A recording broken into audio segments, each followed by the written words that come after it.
from beneath the sand. Place can take me close, seems so far away. Across this universe, she lives another day. I know the reason she stays.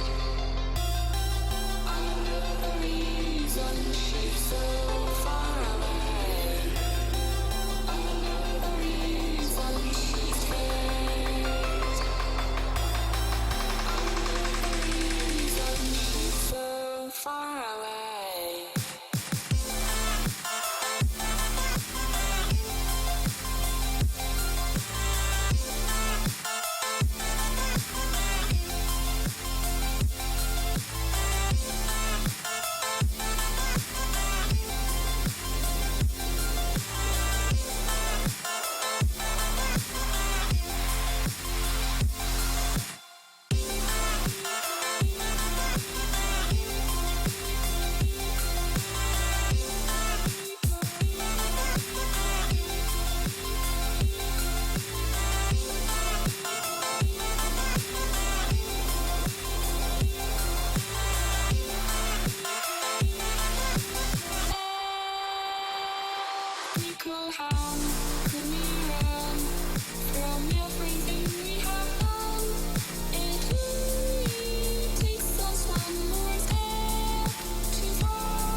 one, she's so far away.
Good evening, ladies and gentlemen, and welcome to another night of Wednesday Night Modern here at MTGCardmarket. I'm Matthew Cartier. I'm joined in the booth by Dan Duan. Dan, hoping to see some good Modern tonight, eh? Yeah, absolutely. We've got a full crowd here tonight. A lot of veterans, some new people, and everyone's pretty excited. Yeah, no, I've definitely, I was looking around the room before I came in. I saw some interesting decks. There's like a 4 Ancestral Vision and 2 Liliana of the Last Hope Grixis control deck running around. I don't know how that's going to go. There's also, I heard talk of a Little Kid Abzan coming back. Someone, just looking to get their feet wet with a different deck. So it should be interesting. There's a lot of diversity in the room tonight. Yeah, and we always have, the tried and true. There's at least one Jund player in the room. Mm-hmm. And although I don't know how much he's played Jund. Fair. But, it's just good cards, right? What could go wrong? You just play good cards. I mean, you're the Jund player, so I'll assume, I'll defer to your wisdom here. In terms of modern events recently, we haven't had a whole lot. This weekend was a limited GP. You attended, actually, right? How'd that go? I did. Day one was okay. Day two, not so much. Okay. But, that's sometimes how it goes. For those of us who are unexperienced with Kaladesh Limited, how would you describe it? Is it fast? Is it slow? It can be quite fast. Really? Okay. One thing that's kind of unique about Kaladesh is between vehicles and very cheap combat tricks, attacking is better than it normally is. Really? Okay. Having to block is usually pretty terrible because, you tend to be tapped out if you're blocking, and then that leads you to trade, a 1-mana trick for your, 3-4 mana creature. In addition, vehicles can be a lot of times they are much more powerful as an attacker than they are as a blocker. Yeah, absolutely. Stuff like Renegade Freighter or whatever, which is it's pretty good. Yeah, and I mean, a lot of the decks can curve out extremely quickly. Yeah. A turn 2 Voltaic Brawler can really do a lot of damage before you can stabilize the board. Yeah, fair enough. And so you said you made day 2 and then sort of things went downhill after that? Yeah. So for those unfamiliar with limited GPs, you have 9 rounds of Swiss with your sealed deck on day 1. And then if you go X3 or better, you have 2 drafts on day 2. Cool. So, Wow. Which I found out you're guaranteed those 6 packs. So even if you show up on day 2, decide to not play, you can just go to the front and just get 6 packs. Get 6 packs and just leave? Just leave. Seems good. Which actually happened quite a bit because the weather was pretty abysmal. Yeah, that's true. We've had some major snow in the Chicagoland and Midwest in general. Yeah, most of the country actually seeing a lot of this. So winter's finally here. Yeah. Only took it an extra month or so. The first time we got major snow, there were a lot of trees still have leaves on it. So the ground is currently layers of snow and leaves. Yeah, just also lots of ice now too. Oh, People yeah. have trampled it all down into ice. It's like cool. I definitely wanted to just skate on the sidewalk instead of walking. Yeah. It's gonna be truly disgusting this spring. We're just gonna have like an inch of mud. That I mean, is it ever good? Like, is No, it but ever good? But this is gonna be particularly bad, right? Because Fair normally, enough. like, you rake the leaves and stuff, whereas here, like, there weren't that many leaves to rake. That's true. Fair enough.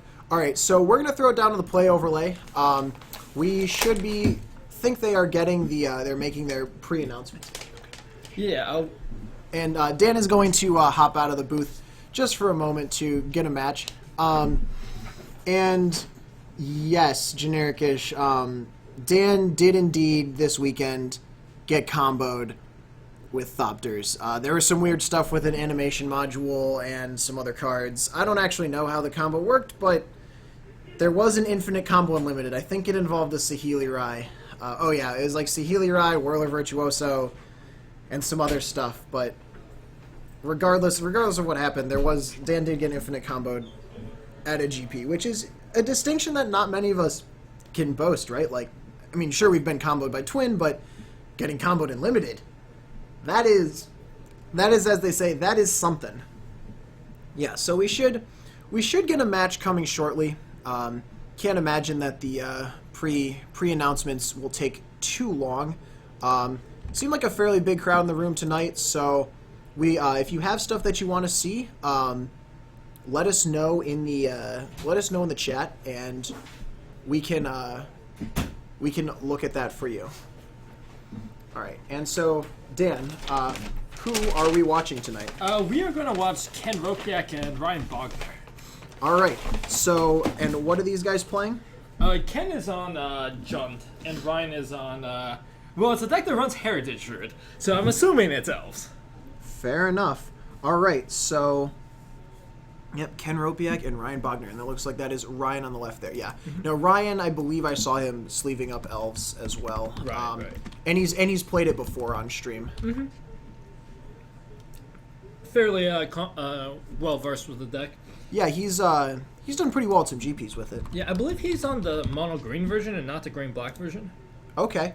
But we'll see pretty quickly whether or not that's the case. And the draw of the green black version, of course, being pretty much exclusively Shaman in the pack. As we pull it up here. Although, actually, speaking of Elves, I did see someone else in the room. I don't know his name, but he's playing Elves.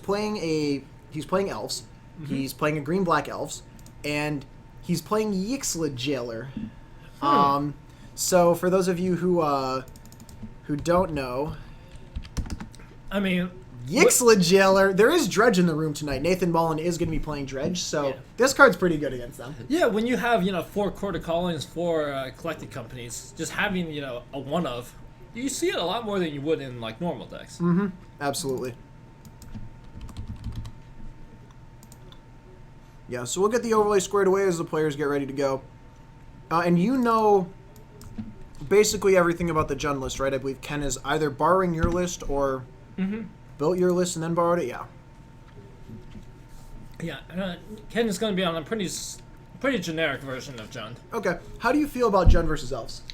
Honestly, like I've played this matchup many times on Jund side, and barring catastrophic hands or incredible hands from the Elves player, I really like this side from the Jund perspective. Really? Okay. You have enough removal to kill the things that matter. You have the hand disruption to take cards that matter, and you can go late.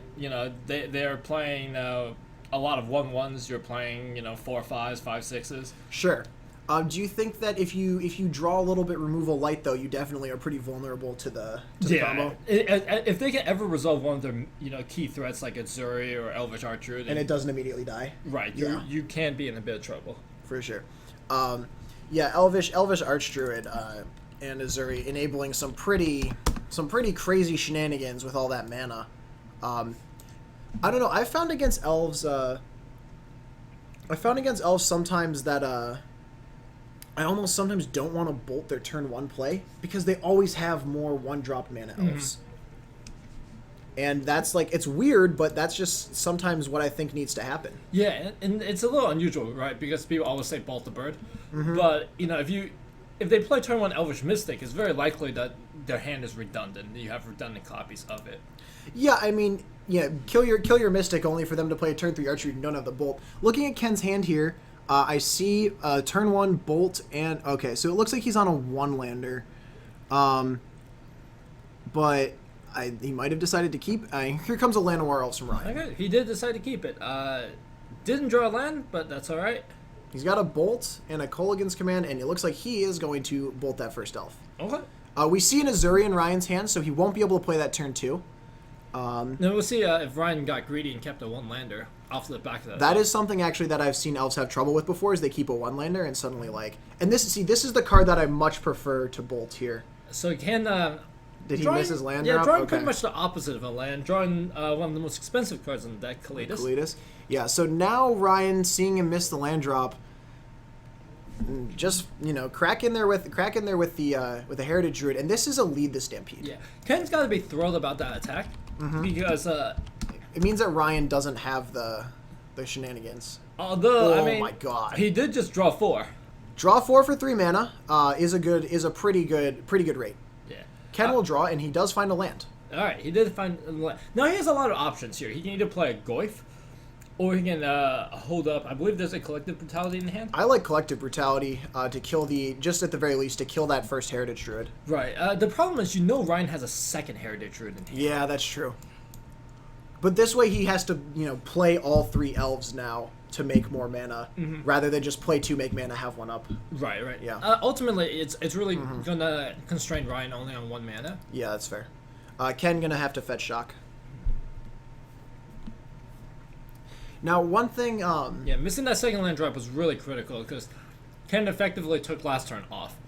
Yeah, I'm not sure that I would have kept a 1-lander. Even as strong as it seems, I feel like it's a very risky proposition. Yeah, especially, you are on the draw, so you do, get 2 another looks look, at it. But even then, it's not always good, because you do have 4 Raging Ravines. Right.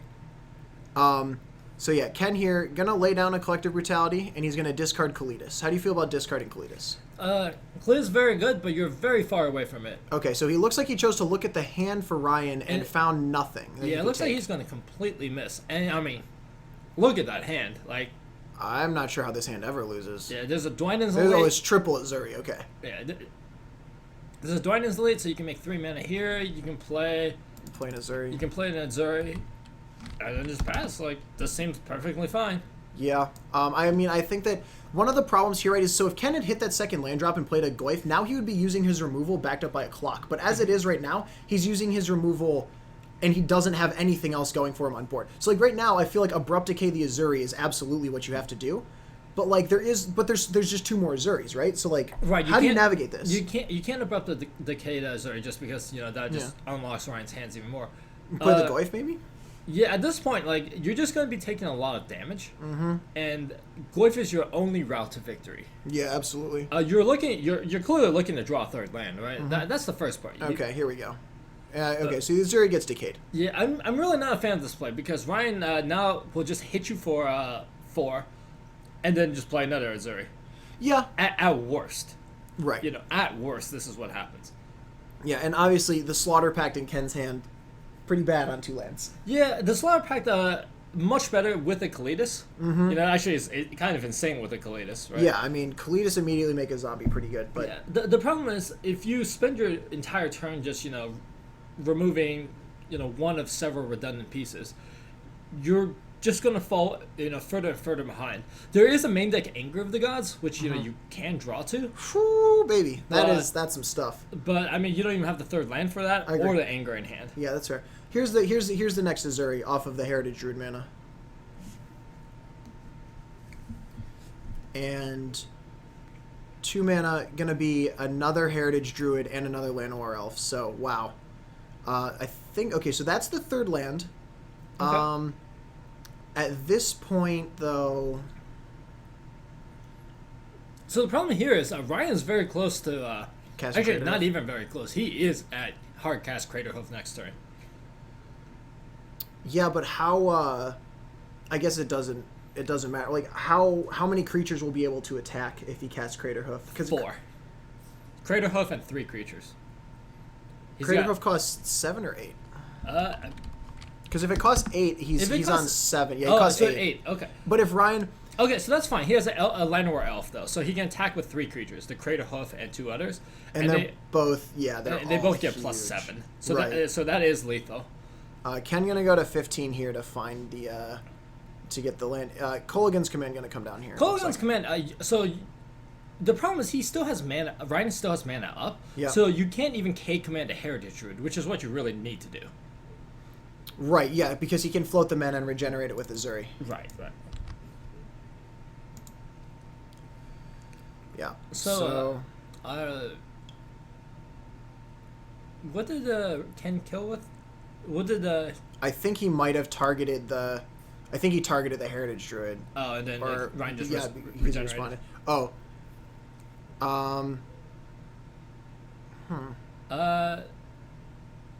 Alright, if Ken was going to do this, he needed to do it on his turn. Because now that Ryan has mana up, he can just regenerate it again. I think Azuri says another target elf. Oh, did he target the Azuri? If he targeted the Azuri, then, I don't know if Ryan even cares. Yeah, I'm unsure. Because, Ken's taking the entire turn off next turn. Here, you can just, tap 4 elves to make 4 mana. Tap your 4 lands, and then just Crater Hoof him. You're Crater Hoofing for lethal. Mm-hmm. So it looks like Ryan here though is gonna Pendlehaven his his warrior token, and make 5 more mana. The Azuri will die. Mm-hmm. Now he draws a card for turn.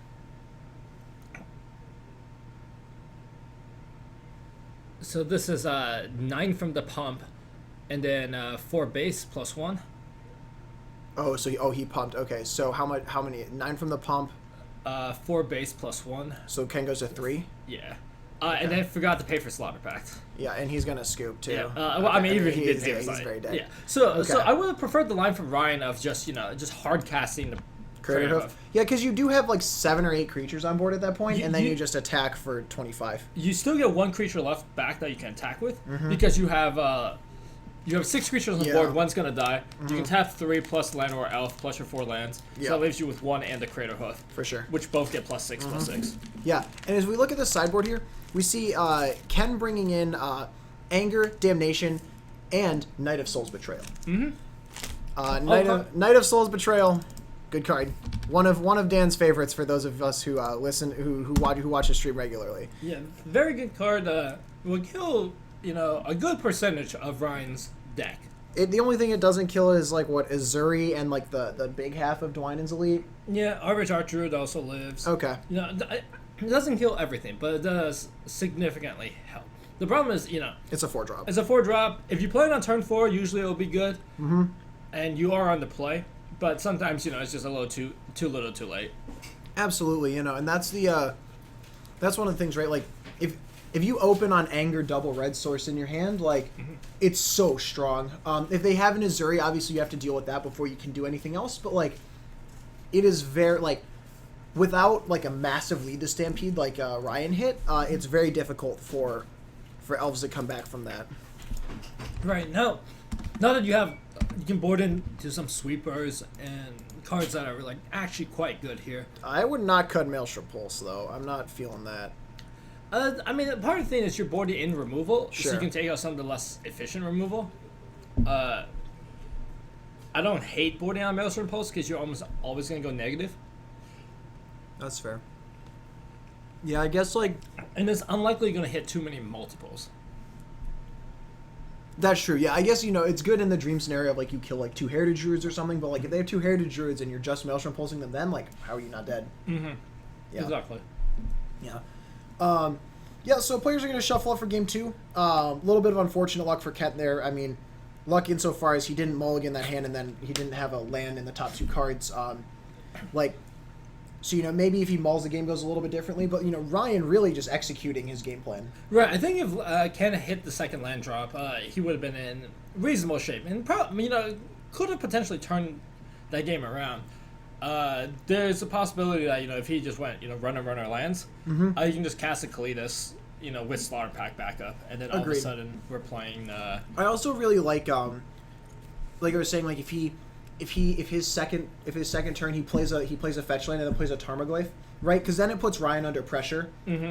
And so like at some point, your life total becomes pressure enough that you have to start like abyssing yourself to the Tarmogoyf instead of just like making mana every turn with your elves. Right. And against a deck with Collected Company and Quarter Calling, you do need to apply a clock. It doesn't need to be a particularly fast clock, but it does need to be a clock. They can't just sit there with infinite time. You need to hit them. Right. Exactly. Yeah. So going to game 2 here. Again, hopefully Ken has a little bit better luck on less sketchy openers, but we will see. So it looks like he's got a Goyf, a Skooz, an Anger, at least 2 lands. An Inquisition? And a Slaughter Pact. I feel like this is a keep for Ken. If there are indeed 2 lands, this is easy keep here. Yeah, they're both on the left there. I don't know how many of them are red. So it looks like he might be on double Overgrown Tomb though. Which is a little awkward for the Anger, but still fine. Inquisition. Alright. Here, I think it's the Archdruid. No, not close. Yeah, Archdruid not close. There's an argument for if you might want to take the Duan's Elite if you have removal for the Archdruid, but I think that it's almost I feel like it's the Archdruid here. Right. I would be more worried about the Dwynen's Elite if there were a Heritage Druid in hand, but there's not. Right. No, absolutely. Here, I think the Archer is just by far the most powerful thing that's happening. Yeah, and so Ken will choose the Archdruid.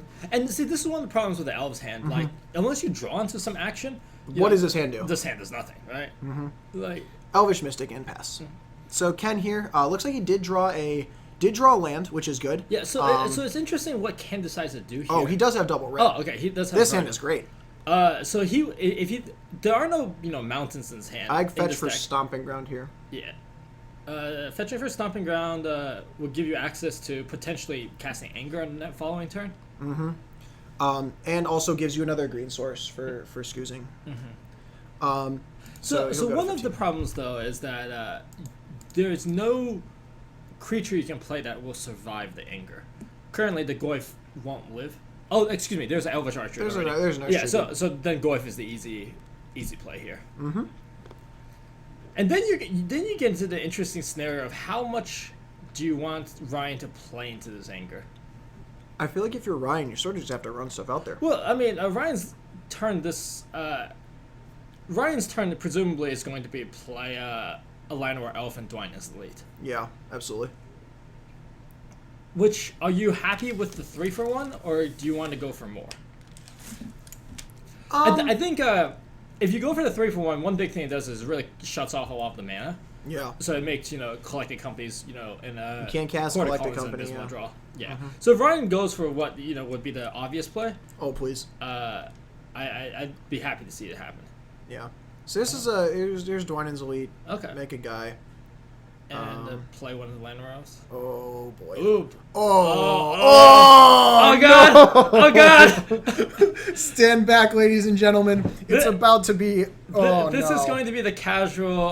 What is it? 1, 2, 3, 5 for 4, 1? 5 for 1. Yeah. Yeah. Well, I mean, look, you play Elves and you just have to pray they don't have Anger of the Gods, and sometimes they do. Here, I would just get a Stomping Ground, so you have one of every shock. And unfortunately for Ryan, his last card isn't Lead the Stampede, because he would be very. It is not. Lead the Stampede would let him recover pretty well from this. This is like the dream Anger of the Gods, dude. Like, I've dreamed about Anger of the Gods before, and it wasn't this dreamy. This is pretty backbreaking.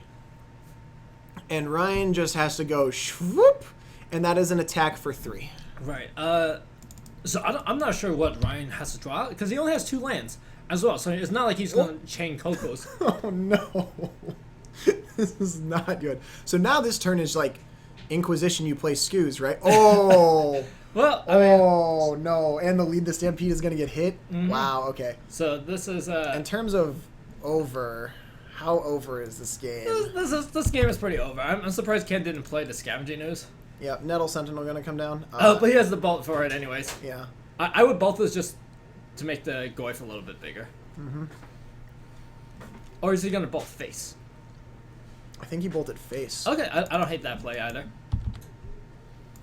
Attack. Ryan says take it. Go to 7. Especially with Ken with a Play this goose. Slaughter Pack backup. Yeah. There's just not much that Not he needs afraid to of be worried anything. about. So okay, Elvish Archer, not Visionary. Not visionary, not a bad draw. You know, it's just free 1/1. Ken gonna goose here So I actually really don't like this play because it removes the creature. Right, but Ken is going to Ken has Slaughter Pack in hand, so If he wants it, he can have it. Yeah. I would just be for Ken's sake. Oh, and he is gonna fetch this, so it's gonna stay neutral. For Ken's sake, I would be concerned about Slaughter Pack because we saw him forget to pay last game, and if you don't want to throw away like this super winnable game by accidentally forgetting to pay a pack trigger. pretty much that's the only way that Ken loses this game. Is forgetting to pay for packs. Yeah. So if Ken just goes Slaughter Pact on Netto Sentinel, that is a lethal attack. So Ryan is forced to block with the Elvish Visionary, and then Thoughtseize from Ken. so we're just gonna have everything. He's gonna Thoughtseize. He's gonna see. Dwynen's Elite Azuri Yeah, I would take Dwynen's Elite. because it's a blocker. Yeah.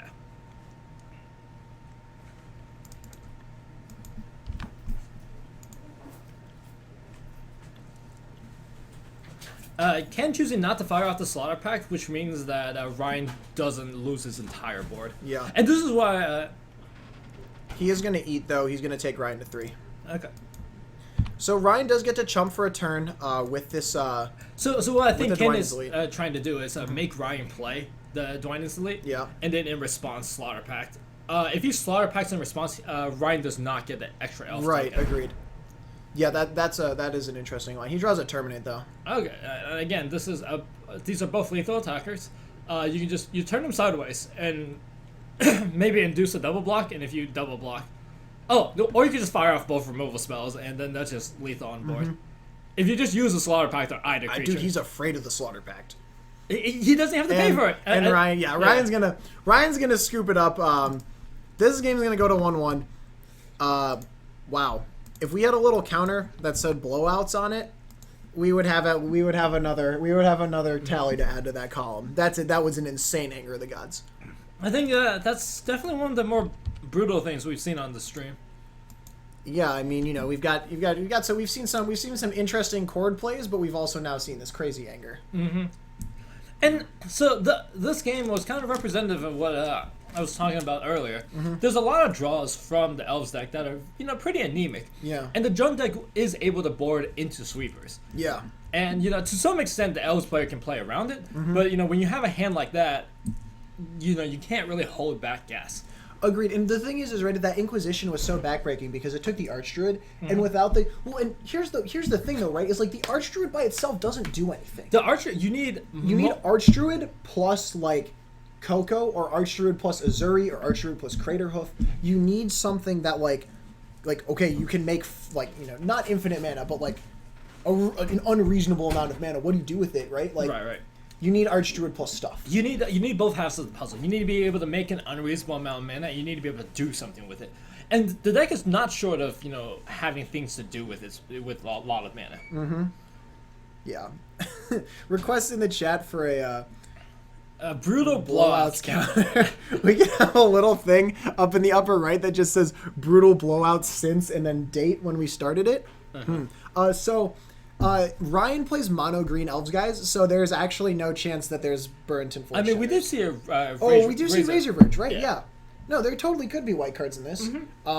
You must hope that I guess you remember he played last time he played mono green. Yeah. And I do like that. The white gives you access to a lot of sideboard. One of the big problems with playing monocolored decks is that your sideboarding options are just so much less. Yeah, I mean, you can throw a bunch of even removal. You can you can play Dismember, but that's not that good. Right. Another card that I'm not sure if Ken has access to, but Engineered Explosives also very good in this matchup. Engineered Explosives will confirm does a number on Elf players. The worst though is when they have Dwynen's Elite and some 1-drop and a 1 or 2 1-drops, and you're just this Dwynen's Elite is still hitting me. This is not good. But then again, I don't play decks that block very well, so for people like you, it's not a problem with on the Jund life. Yep. Looking back on the stream, I don't think we've ever had something bigger than a 5-for-1, right? I don't know if we've had anything bigger than a 5-for-1. I've certainly blown out people's eardrums for less, though. Oh, for sure. But just, strictly on, a card advantage. Oh, in terms of card advantage, yeah. Well, actually, that's kind of funny that you mentioned that, because as we saw that game, So game 1, Ryan had a 4-for-1 lead the Stampede, and then game 2, Ken had a 5-for-1 Anger at the Gods. So like this is card advantage everywhere, Dan. Yeah, I mean, Ken is only a +1 on the night. Oh man, Ken with Anger in hand again. How do you? Oh man, Anger Thoughtseize, dude, this is great. Anger Thoughtseize Scoos. How are you afraid of anything? Yeah, I think. Oh, and Blackleaf Cliffs. I've never been afraid in my life. I agree. SO63 it just has to be brutal. It doesn't have to put you up on cards. I will agree with you there. I don't know. I sort of like lead off on Thoughtseize. I definitely would lead off. Ryan does have a Selfless Spirit in hand, which is pretty good. Although he can't cast it seems. Oh no! Okay. So this changes everything. Please have mercy. Okay, now you take the Selfless Spirit, and then you just you end their lives. Yeah, I would take this. Well, okay. So if you take this, you kind of have to take this. Yeah, you have to. You're relying on the Anger. The problem is the context of Ryan's hand is so that he won't be able to dump his hand. So most you get a 3-for-1, which is fine. Especially if he doesn't draw another land, dude. Then he's like mega dead. Yeah, I mean, if he doesn't draw another land, I believe that's another Duan in slate, so he'll just play that. Yeah. Or he can run out the Nettle Sentinel if he draws another 1-drop. So Ken choosing a much riskier play of leaving him with Selfless Spirit, but this does also disguise your hand a lot. Yeah. Well, the other thing is, right, like Ryan can't actually cast Selfless Spirit. Yeah, exactly. If you take the Selfless Spirit, that screams, I have Anger, I have Removal, or something like that. As it stands... oh, please have mercy, Ken. This is an attack for 3. And Ryan's actually quite lucky that he didn't draw, Forest or something, or he would run out the Nettle Sentinel. Dump his hand? Yeah, agreed. Yeah. Ken drawing, So, one of the issues with... If you allow Ryan to keep the Selfless Spirit, you're in kind of an interesting situation here. You can either run out the Goyf and see if you can get more value off of this, or you immediately cash into Anger. I like cashing into Anger. I do too. Because you're taking away one of his 2 mana sources, and now Ryan is very far from doing something. Right. Next turn you just play the Goyf, or you play the Scoos. Okay, so he'll have another elf here, but this is still fine. Right, but if Ken had sequenced just a tad bit better, if he had let off on turn 1 Thoughtseize, the turn 2 Goyf. Oh, this would have been nuts. This would have been much better. I agree. Scavenging is going to hit the deck here, and okay, so back over to Ryan. Gotta wonder how much. Okay, so he does draw another land here, so he can't. It is a Pendelhaven, but so he can't Selfless Spirit. But I mean, depending on what Ryan gets from this, he could be back in the easily back in the game. Yeah. Right. Greer World, he is playing Chord of Calling. Yeah. It looks like he hits a Llanowar and a Heritage Druid. Okay, the Heritage Druid is definitely something that he needed to hit. Agreed. Next, because he can just play it now. This upcoming. Well, so like if you're Ken here, I feel like I'm saving that Culligan's command to like kill the. I would kill the Heritage Druid. To kill the Heritage Druid. Yeah. Yeah. So here's an attack with the Scavenging Ooze. Alternatively, he could kill the Llanowar Elf, and hope it's good. Yeah, or he can just play double Goyf. Double Goyf with Ravine up is pretty good right now. Yeah, Ryan's next turn is... It's Goyfs are 3/4s, by the way. Yeah, it's limited in how good it can be. Well, he does get to play the Heritage Druid and maybe do some freaky stuff with Nettle Sentinel because of the way it untaps. Right, so he's got 3 mana here. Okay. Yep. And now the question is, does he have another play?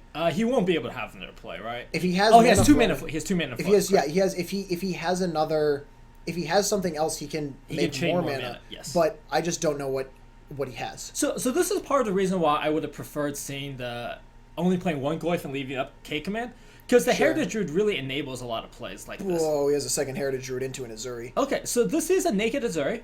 You need to kill the Azuri. Yeah, so the Azuri will die. Because Ken has a K command, it can't regenerate itself. Not that it would matter, because Ryan doesn't have any mana open. But I would K command here, I would make him discard the Spirit. Make him discard the Spirit, and then just jam in for a ton. It's 8. With the K command, discarding the Selfless Spirit, that's going to add +2. It adds just instant. And there's currently no land. Nope. There is no land. Huh. 2 in discard, I assume. Yeah, so the Goyfs are still 3/4s. Okay. Ryan, Ken can't eat. He's gonna be careful not to eat both of them. There's still a Selfless up there. Yeah. Okay, so the Scavenging. So Ken's gonna go up to 17. And this attack, Ryan can't block, right? So the Goyfs are 3/4s. Yep. So this is going to be 3 + 3 + 4. This is attack for 10. All right, Ryan gonna go to 8.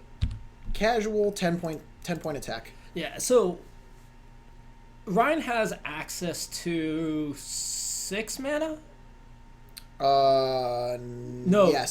6. He can. Yeah, because it's three druids, 2 lands, and a mana dork. No, he has 2 mana dorks, so he has access to full 7. Okay, 7's a lot. 7's a lot, but like he has to draw it now. Yes. He has to. Otherwise, he's gonna have to start abyssing himself to the Raging Ravine. He's just gonna pass it. Okay, so maybe it's Coco.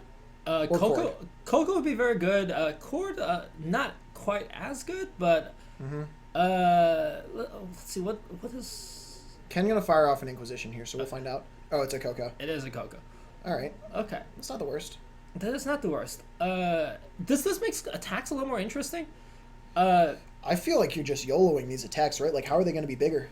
Oh, okay. Well, if Ken played the Swamp instead, and he could Raging Ravine. He could attack with Raging Ravine. I agree, and his Stomping Ground is covering it, which is like. I personally like because the thing is right is if Ryan tries to trade for anything on Ken's board, yeah, he's gonna Coco and maybe get 2 creatures, but he needs to trade at least 2 of his own creatures for. Well, so the problem is when Ryan plays Coco and if he hits an Elvish Archer, oh, then it's bad. Then all of a sudden these become 2/2s, and one of them just trades for Goyf. Yeah, you're not wrong. Which is not great. So I would definitely I like attack with the Scavenging Ooze. The Scavenging Ooze attack is very safe because this is a 5/5. At worst, you eat. That's a 4/4. Well, you can eat the Selfless Spirit. Oh, true. So at worst, it's a 5/5. Looks like which Ryan's means you got get to trade with 2 pretty things. legit hits here. I see a Selfless Spirit for certain, and I see I do see the Archdruid. Right. So can be careful. Yeah, so this Archdruid is going to represent a ton of mana. This is 1, 2, 3, 4, 5, 6. This is 6 mana. Again, though, there's nothing to do with the mana. I mean, if you draw a Chord, you just win on the spot. And Ken passes the turn. I think he did not want to attack. Yeah, I think Ken had to attack the Scavenging Ooze just to at worst Abyss. Like you have to apply some pressure. Yeah, you have to Abyss them. Yeah. Now Ryan is drawing very live. If he can just. Yep. You got another elf. That doesn't do much. I mean, he's got 5 2/2s, right? I also don't hate attack with the Selfless Spirit there. And I don't either. What did Ken Scoos. Ken drew another Scoos? Okay, with this second Scoos, I definitely like attacking with the first Scoos. I definitely don't want to play this in case I draw Damnation. I want something to follow up the board with. Yeah. And you have a Ravine, but yeah, I agree. Yeah, the problem with the Scoos is that like it literally does nothing. Yeah, agreed. No, you're not wrong. Yeah.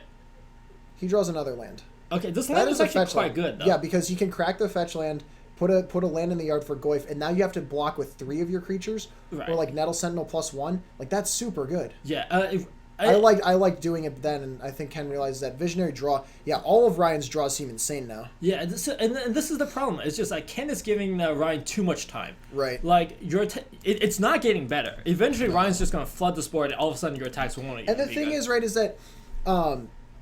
Damnation and Anger are both not good here. There's a Selfless Spirit. Mm-hmm. You have to draw removal +1 of those. Mm-hmm. So like, there's not like it's not like even if you draw Damnation and cast it, like congrats, you Plague Winded yourself. Right. Or you played yourself, as it were. And this is why I like to attack with the single Scavenging Ooze. You need to force Ryan to crack. Ken draws IOK. Ryan shows him a Cavern. I really like Ken attacking now, but this is not looking good. No, I agree. Ken is giving Ryan a lot of times to draw out of this. I mean, Ryan is not drawing like good cards yet, but if he draws Crater Hoof, it's over. Yes, or a Quarter Calling. So this Slaughter Pact is interesting. What do you target with it though? You have to target a Selfless Spirit, all right? Yeah, that's true. No, I like target the Selfless Spirit attack. Well, if you target the Selfless Spirit, he just sacks in response. So then that's fine because you don't have to pay for your pact. Mm-hmm. But Slaughter Pact he's gonna sack his Selfless Spirit in response to the on the Archer. Now, Ken, do not forget to pay. Put a dice on top of your deck. You will forget to pay. And again, I like an attack before just to see if he allows that to go through. Mm-hmm. Here we're just Ryan with a Duan Elite. Yeah, so now there's just so much power on board that Ken can just Ryan can just quad a quad block things. I agree. Ken gonna go to 17 off the skews. Do you like making one skews big? No, because you're not going to ever make it big enough to. Okay, Ken draws another land, so he's drawn pretty thin too. Yeah, so if Ken had made a couple attacks the previous turns. I mean, if he draws removal for the Archdruid, I don't hate this though. Yeah, if he draws exactly removal, I mean, and mind you, there's a lot of removal in this deck. I'm a little surprised to see Ken keep Liliana's in the deck. I agree, but again, I'm not sure. This is. I'm not sure how familiar he is with the matchup. Yeah, because Liliana's would definitely be one of the first cards I cut. It's just minus. Ooh, sack my Elvish Warrior token. Of all possible matchups, this is one. Especially there's just nothing that you want. Ken draws a Bob. Mm-hmm. I don't hate it. I don't hate it. You're really drawing to removal. You really want to draw a bolt or, something relevant. Ryan, if he drew Craterhoof, I'm gonna be so happy. It's Craterhoof a Chord right now. Even Chord for Craterhoof is really good here. Chord for Craterhoof is literally just tap out Elvish Ken Archer. went find another Raging Ravine, draw another land. So. Mm-hmm. Ryan, please. Okay. So make sure Ken doesn't forget these Bob triggers. For yourself. Draws a Kalidas. Kalidas is quite good. Yeah, Damnation on this board would be insane. I think you have the mana for Kalidas and Damnation. Right? I know. But he does not look like have it. Here, I like attacking with things. I do too, but because you want things to die, so that the Elvish Archdruid is not as good. Right. Ryan, please save us. What? All he has to do is draw a Zuri, and then it's like ruh-roh. A Zuri. So there's 4 Zuris, there's 4 Quarter Callings, and there's one Craterhoof. Lead the Stampede. Also, there's an Zuri.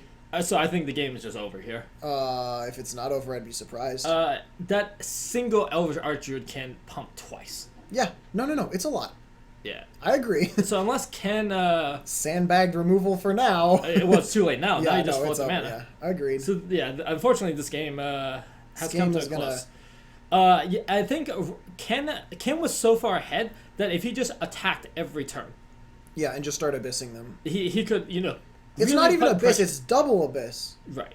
It's just you left Ryan at such a high life total. Have mercy, Ryan. Oh, Nettle Sentinel, okay. Trigger, untap your other Nettle Sentinel. This is just making Elvish Archdruid even bigger. This is going to be huge. How many elves are there? There's quite a few. 1, 2, 3, 4, 5, 6, 7, 8, 9, 10, 11, 12. Azuri makes 13.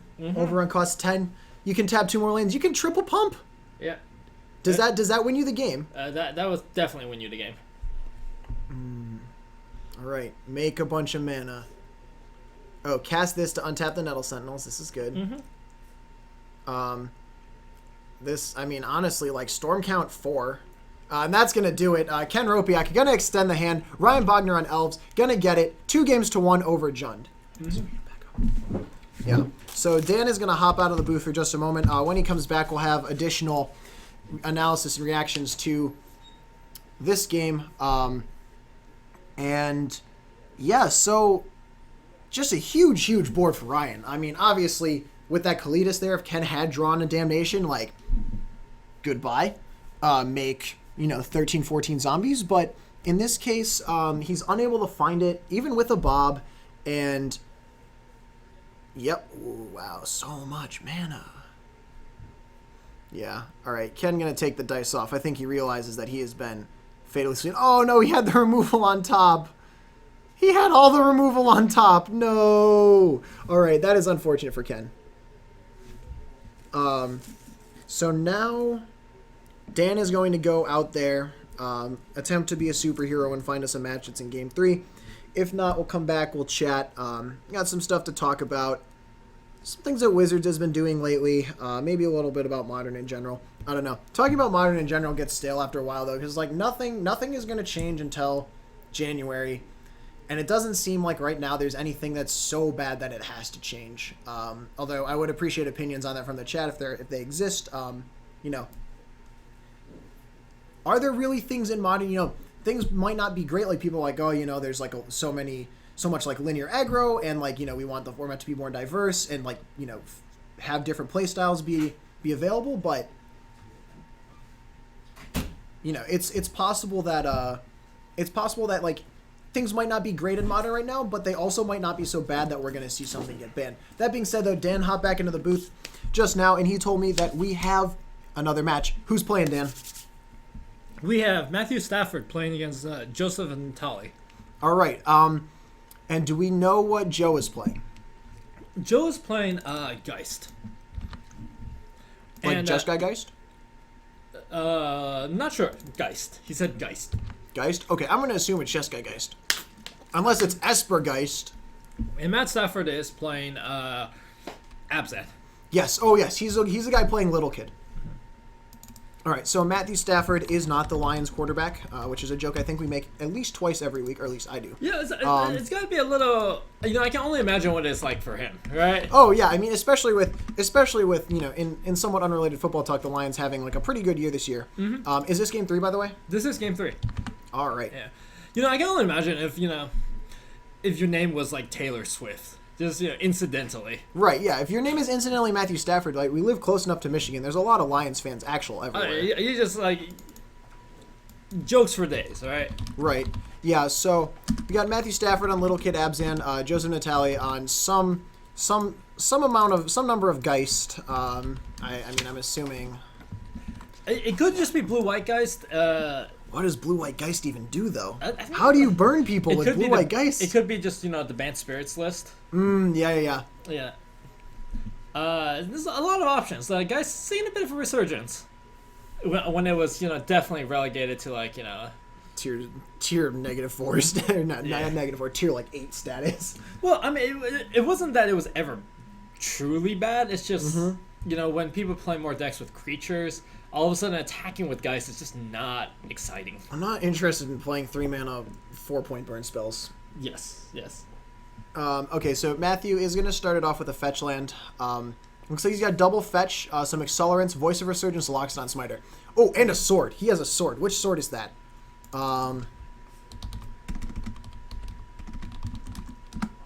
We're going to go Sword of, and we're going to scroll until we find the art that I saw. Okay, that's not it, though. There's so many things Sword of. It's not Body and Mind. Oh, and these are all the fancy arts. All right, we're just gonna wait and see on that then. Yeah. In the meantime, we'll pull up Voice of Resurgence because that's gonna be one of his first plays. So turn 1, gonna fetch for a basic and gonna play Noble Hierarch. Pretty optimal start for the Little Kid deck. Yeah. One problem with this start is that it constrains your black mana. Because neither of these sources actually produces black. But the Little Kid Abzan list doesn't. It's not black heavy, unlike John. John is very black. Okay, so heavy. Joseph appears to be playing Flooded Strand, something Geist. I believe Joseph has a Bolt in hand, though. I really hope he doesn't, because I would have bolted that Hierarch off the face of the planet by now. I'm almost certain he has a Bolt in hand. All right, another fetch from Matthew. We'll see what he's going for here. Maybe he's worried about getting burned out in the late game. Also, chat, if anyone can identify that sword art, that'd be rad. Yeah, no, Matt, when I was talking to him about his deck tonight, said that this was like the 5th time that he's played Modern, and he was very excited to be doing so. He normally plays Burn, which we've seen him on a couple times. So the thing here is, unless Joseph has, like, actual Spell Snare, this Voice is going to be a huge pain. Right. Because now you don't have the ability to, like, maintain even a little bit of tempo by bolting it at a turn. So look, I think there's at least 2 cards. Forget about it. Loxodon Smiter. We don't care. Yeah, this is fine. And I sort of like this play. Although, honestly, if I know I'm playing against blue control, I'd probably play Voice first. Yeah. All right. So Loxodon Smiter... used to see quite a bit of play because it was really good against the Jeskai meta because the can't be countered line is super relevant. It was really good against Liliana decks. Okay. Because of the second half. This is the Obstinate Baloth Wiltleaf Leech trio. Yeah. So thank you, Unbound Wings in chat. It is sort of War and Peace. Yes, that's it there. So okay, this card's really, really good against decks that play red and white. So Joseph just gonna fetch Sacred Foundry and hold up mana. I'd be afraid, dude. This is a 5-point attack from Loxodon Smiter. Yep. The fear is in him. If it was Matthew, I would definitely lead off on Voice. Yes. Agree. Although if Joseph is going to do anything, he's going to Do it in response. do it in response. So I don't just, yeah, I mean, oh wow, is that a rhino? Oh, I think that's a rhino. Okay, so this is an attack for 5. And to 14 falls the Geist player. Birds of Paradise. And play the voice. And the other bird. Okay. we are now in the so that was a bolt that Joseph had in hand since turn 1. I'm a mega not fan of not bolting. Yeah, and that's the problem, right? Like accelerating your opponent to turn 3 drops on turn 2 is very good. Right, like if you bolt that hierarch, Matthew plays the voice, but like, I mean, I'm not going to say so, but you also wouldn't be getting crunched for 5. Might not even be playing the voice. He might be priced into playing double birds. Right, I don't disagree. Mm-hmm. Especially if you fetch basic forest, yeah. Yeah. Yeah, that's actually super true. Like the context of Matthew's hand makes the fetching for forest slightly risky. Joseph's gonna go to 11 here. I'm a little bit afraid. Okay, and he holds everything up. Okay, play the voice. Well, actually, how much mana does Matthew have? He has 5 mana? He has 5 mana. He can play voice and Finks this turn. He can. Isn't that astonishing? Look out. Yeah. Or he can play sword plus equip. Yeah, sword plus equip is a little loose because at this point Joseph almost certainly has removal. I don't think Joe can kill this smiter, and if you play sword plus equip, you actually just kill him. Yeah, he can kill the smiter. He has bolt and helix in hand. He only has 3 lands. Oh wait, no, you're right. Okay, but he was gonna play the sword, right? Like, okay, so either Joseph is bolt helixing or he's losing the game on the spot. Well, also it's just like you lose the path to exile as well. This line is horrible tempo against almost every play in the. All right, so yeah, Joe figured it out. Bolt Helix, go to 14. Yeah, so... But then you just put the sword on something else. Right, so I really don't like this play. I would have waited for Matthew to try to equip. Because now Matthew can just play a voice. Yes. Yeah, because... Or you can equip the sword and then your hierarch will never die. This equip your sword attack for 3. It's really good. The thing is, if you play the voice... Then all of a sudden you go back to your turn, and then you equip. And then it's just like... Right, then it's so good. What are you going to do about this? I feel. Yeah, and look, he took that line. Yeah, okay. You're not wrong. I just want to see someone get hit with the sword, honestly. This is why... I'm just in it for that. Joseph definitely should have waited for the equip. Anger of the God... Oh, he drew Path, though. What a legend. Mm-hmm. All right, Anger of the Gods on this board, though, Dan. Anger of the Gods. Think about it with me. Pretty good here. Joseph doesn't have it, though. Yeah, guys, put Anger of the Gods in your sideboards. If round 1 of Wednesday Night Modern is teaching you anything about the format, it's play Anger of the Gods. Mm-hmm. And play lots of them. All right, basic Island here, great card. And Joseph is now in the problem that voice always puts you in. You want to do things on your opponent's turn, but if you do, there's now going to be a big penalty. I feel like you have to path this voice now. There's no way you don't. Yeah, I mean, if you don't path it now... Please. Oh, Matthew gets to untap. Okay, well, I'm not saying it's over, but holy moly. Well, now we're on Joseph. Joseph is now hoping that Matthew forgets his triggers. This is the world we're living in now. Fair enough. Yeah, we're fine. Yeah, so 2 mana, attempt to equip the voice. Yeah. Please. Also, I think if he gets hit with this, so it's an attack for... trigger. Alright, we'll see if Matthew remembers the trigger. Get him. Wait. Is he reaching for a token? Yes. He is reaching for Amazing. A token. Alright, so the voice should be exiled. I'm sure they'll figure it out in a little bit. It's not terribly relevant in these decks. Unless we see an Ewit, it's not that bad. But now, like, okay. I really, honestly, you've done so much against Joseph's removal. Like, he's done a bunch of stuff. He could have Snap Bolt, I guess, so, like, maybe just play your Finks. You can play your Finks, or you can equip the token. Or equip the Noble Hierarch and just attack. I feel like that's good too. It attacks for 3 and then it deals like 5 damage or something. Yeah.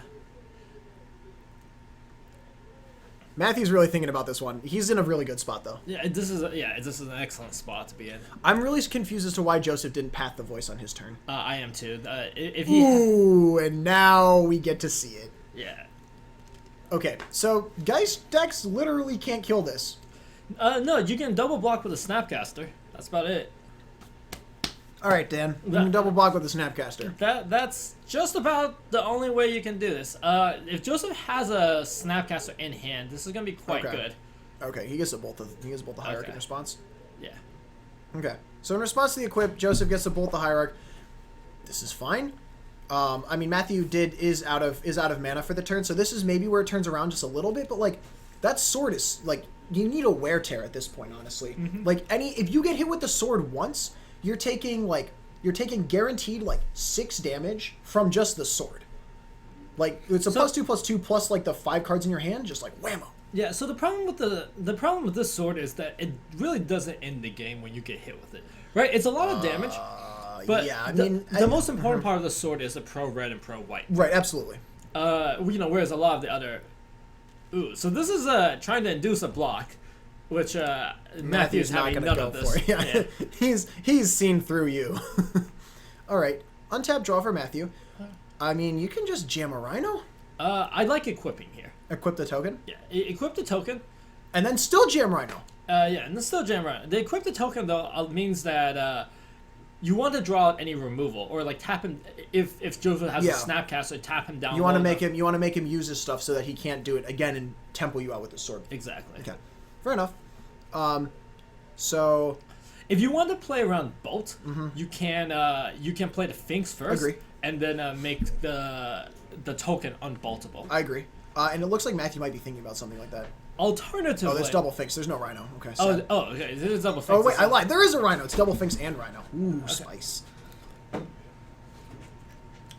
So playing the Kitchen Finks induces a Snap Bolt, and then that gives you a clear window to equip onto something else. Oh no, he's just gonna jam this thing. Yeah. YOLO. I'm a little less excited about this play. Ooh, wow. Joseph with an Electrolyze in hand? I would have done Electrolyze on the birds in response to the Rhino. I would as well. Again, Joseph is waiting a long time for making a lot of these plays when he could really constrain Matthew's mana. I 100% agree. Like, if this equip succeeds, this is an attack for 6. A swing. Okay. With a trigger on it. So Joseph says, okay, kill your birds. Okay. But the thing is, like, if you had done this on your turn, Matthew just couldn't make this play.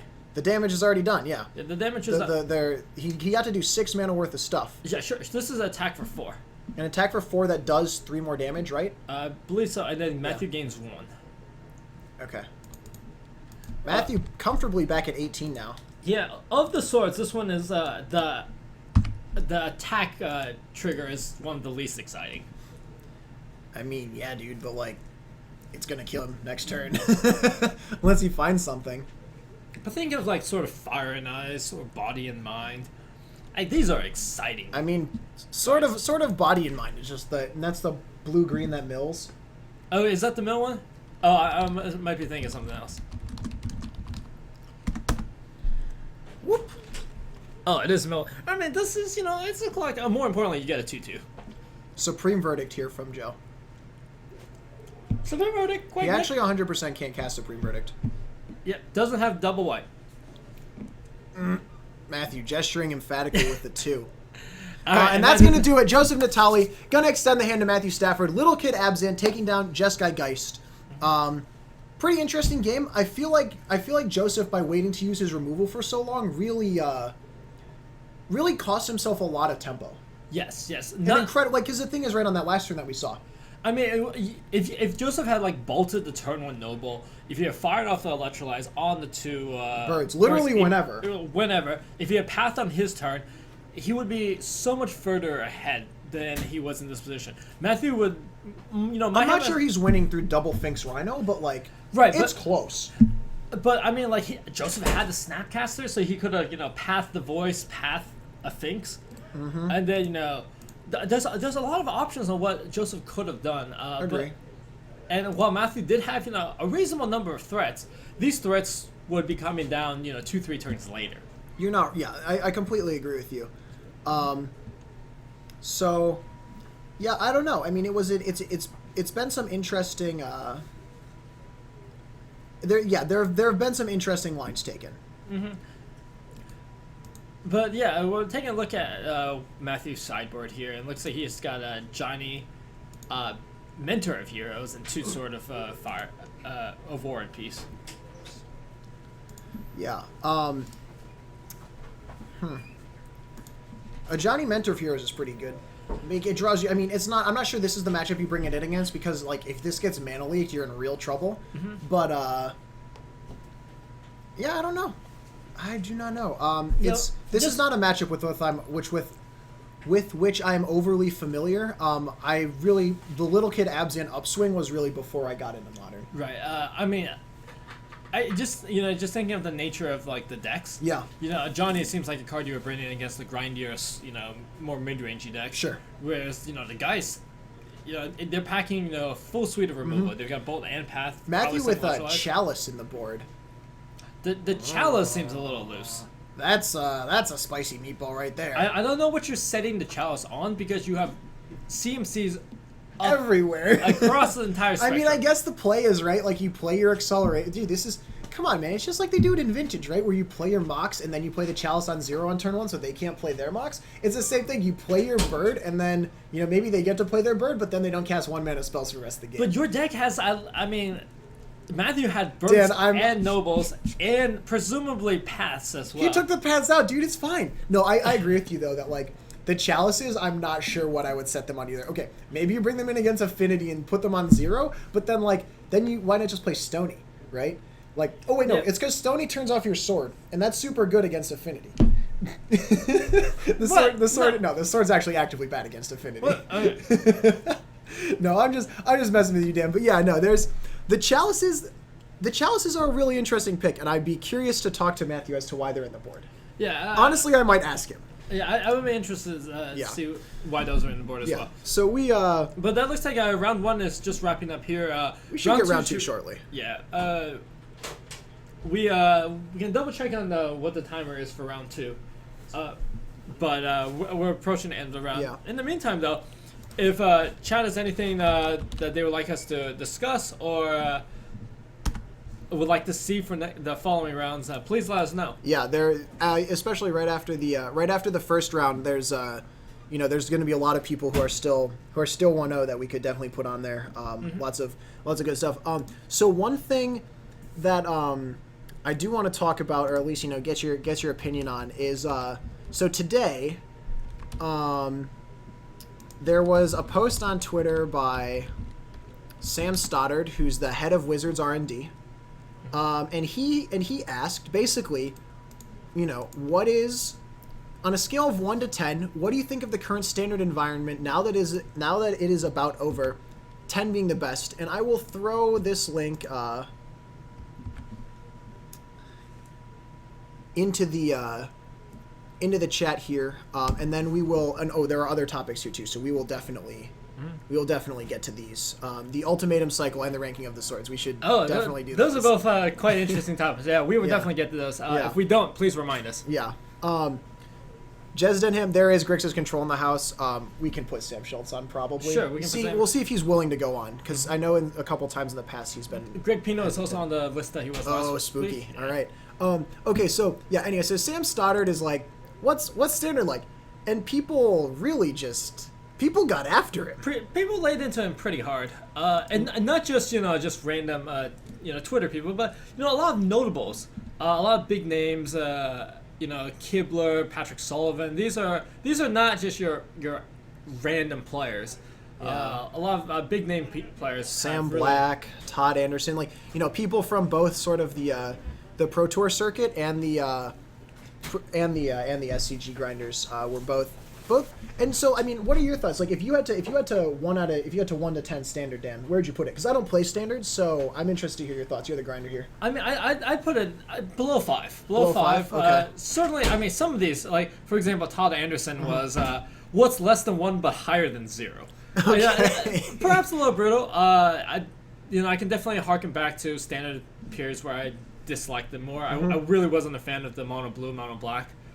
Devotion era. But a lot of people's complaints about this standard cycle are justified. The Delirium decks are boring, to say the least. The Marvel decks feel incredibly uninteractive, and it feels like rolling dice. Really? Yeah. I mean, and that's the thing, right? Oh, activate Marvel. Did I hit Ulamog? Cool. The game's over. Yeah, right? Ulamog, Emrakul, a lot of these. It doesn't make for enjoyable Magic. Sure. Whether or not it's interesting Magic is another topic for another. Yeah, I mean, I definitely think that Delirium Mirrors have a lot of very intricate interplay about there's a very good article by PVDDR about is this a Lily game, is this an Emrakul game, is this a Grimflayer game, but when it comes down to it, it's Emrakul, right? Right, and I mean we saw that in part in the top 8 of the Invitational, where when you play the Marvel Mirrors, it just feels kind of like rolling coins, rolling dice, okay. where it's who's getting luckier here? Fair enough. And I mean, I think that, Marvel is you print collected company. You're cool. Look at your top 6. Put 2 creatures into play. Mm-hmm. Marvel, look at your top 6. You get the cast trigger of an Emrakul. There's something to be said for this is it's a little bit of a build around, right? You need to have energy. You need to actually have the Marvel and stuff.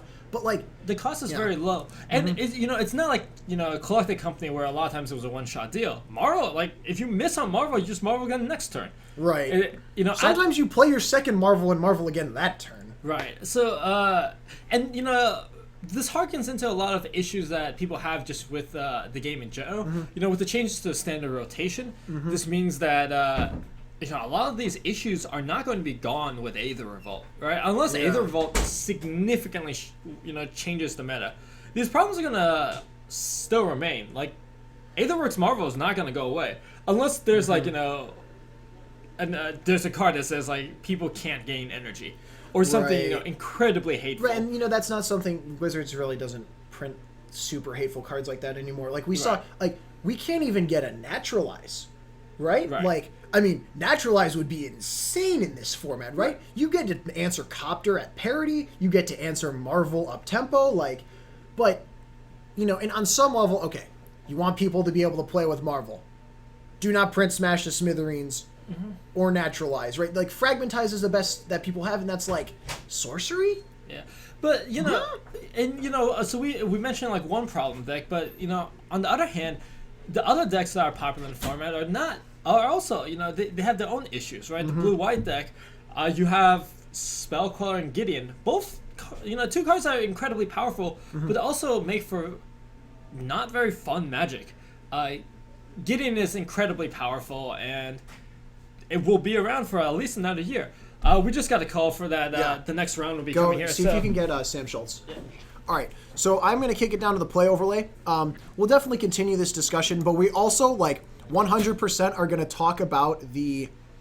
So after this round, assuming we have time, we're 100% going to rank the swords, and we're 100% going to talk about the ultimatum cycle, not being finished to its conclusion that a lot of people wanted in Khans of Tarkir. Because I agree, if you ever cast Cruel Ultimatum and had it resolve, okay, having Cruel Ultimatum resolve is not the same thing as casting it, but if you've ever done that, it's seems pretty crazy. You just do everything, and then they're done, right? And so, you got to wonder, should this have been printed? The mana was super, super good in Khans, too, so I definitely could have seen, Jeskai Ultimatum for 7, and then just, woo! Burn you for 6, and, bounce creatures, or... I actually, I'm not a very good designer of cards, so I wouldn't know sort of how to make good ultimatums, but, yeah, all right. So... Okay, so we did manage to... this match just barely in progress. Who are we watching, Dan? We're watching Sam Schultz on the left on Grixis control. We are not, in fact, watching Sam.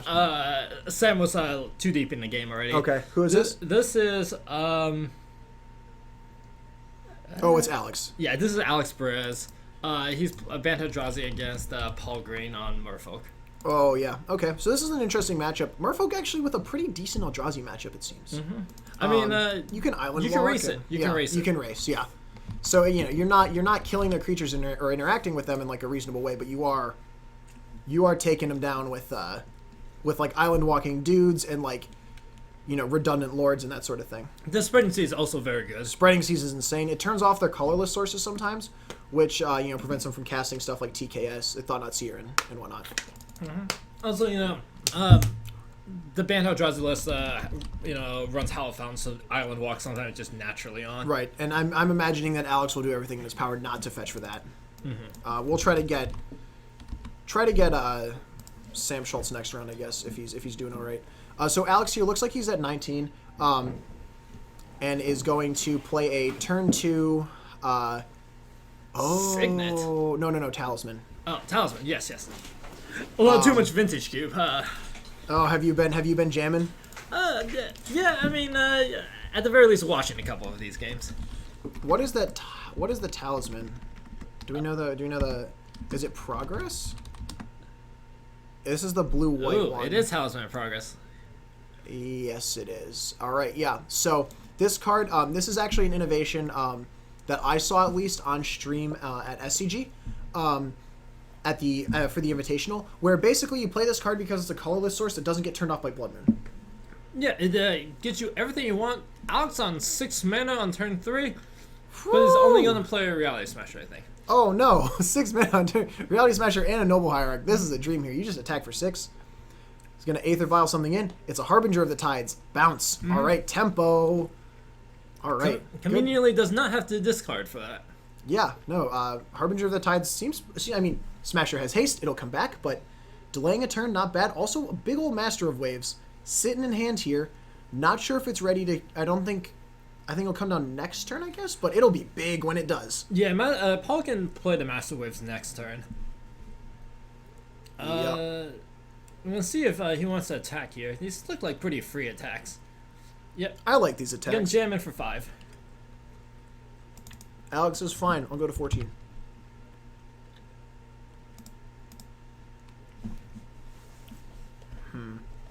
All right. So, Paul next turn will get to Violin. He's got a Vapor Snag in hand. He could Vapor Snag his Harbinger and then re-Violet, which I actually don't hate. That's very cute play, but I agree. Like, that just buys you another turn, right?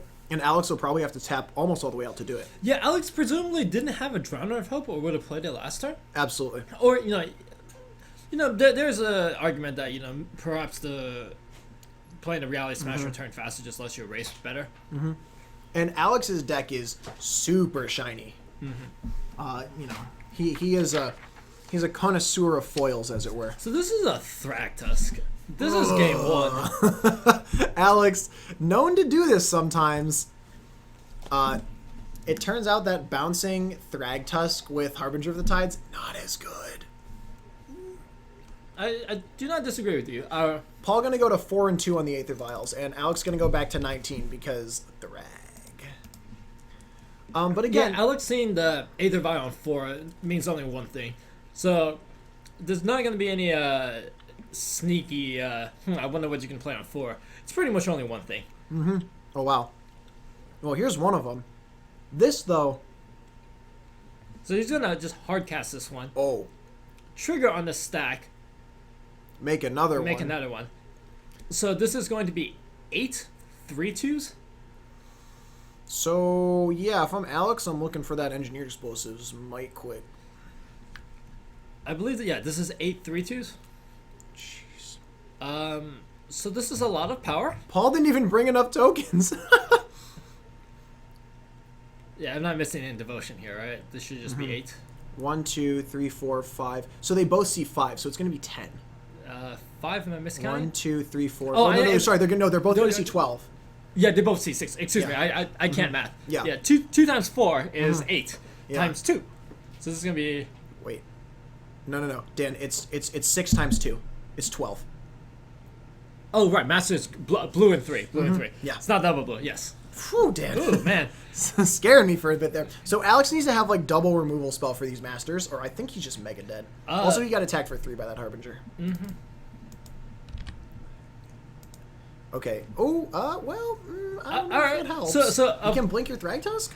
Blinking Thragtusk is a play. You can blink your Thragtusk twice. Now, I can confirm Blinking Master of Waves does not do what you want it to do. Sure about that? I'm very sure about that. Alex says blink my Thragtusk. Yeah, so this is tap 3 mana, make a 3/3, gain 5 life. Eldrazi Displacer's a very, very good card. Yeah. And for people who are wondering about the interaction, if you blink a Master Waves, you just make more tokens. And nothing dies, because state-based effects aren't checked until it resolves. Okay, so up to 26. but I don't think that's I enough. don't think it's enough, right? Like, I really don't. Especially if you get like your blocker Vapor Snagged, right? Right. So Paul Vapor Snags one of the tokens and then just crushes him. this is 36 power adjusted elementals. Like, oh my god, I am so happy right now because we got to see this massive Master of Waves play, yeah. but B, because we got to see an Eldrazi Displacer blink a Thragtusk twice. Yeah, so basically Paul is figuring it out here that, yes, he's just going to turn his whole board sideways, and unless Alex has, like, 0 mana Wrath of God, it's probably good. Yeah, this game is over. Yeah. Double Master of Waves beats double blinked Thragtusk. All right, good to know. Good to know. Wow, Master of Waves seems like a good card. We'll pull it up here on screen for you. Master of Waves, the bane of my existence when I'm playing Grixis. Pretty good against a deck that basically only has red removal and 1 Murderous Cut. And just like against this Bant Eldrazi board, a deck that doesn't have a ton of removal, like you make so many. We saw that. Yeah, Master Waves, like even 1 is a problem. The second one is just almost unbeatable. Oh, for sure, because then you have 3/2s attacking. Killing one of them doesn't wipe your force out. Like, right. Yeah, the only weakness with Master Waves is you kill it, all your elemental tokens die. But when there's 2 of them, there's 2. Now you have to have 2 removal spells, or you just take an enormous amount of damage. And it's like two removal spells that are targeting get around pro red, right? Because you feel like, okay, if Master of Waves did not have pro red, it would not be good. Like, correct. Like there's just you bolt this. Like, oh, I wish I could. A 4-mana 2/1, nice. Mm-hmm. Yeah, nice card. So, chat, here's a question because I don't know the answer. What's the card where you can change the text of one color word or basic land type on a card to another color? Are we talking about Realm Right? No, it's wait, how do you spell that? Realm Right? Realm.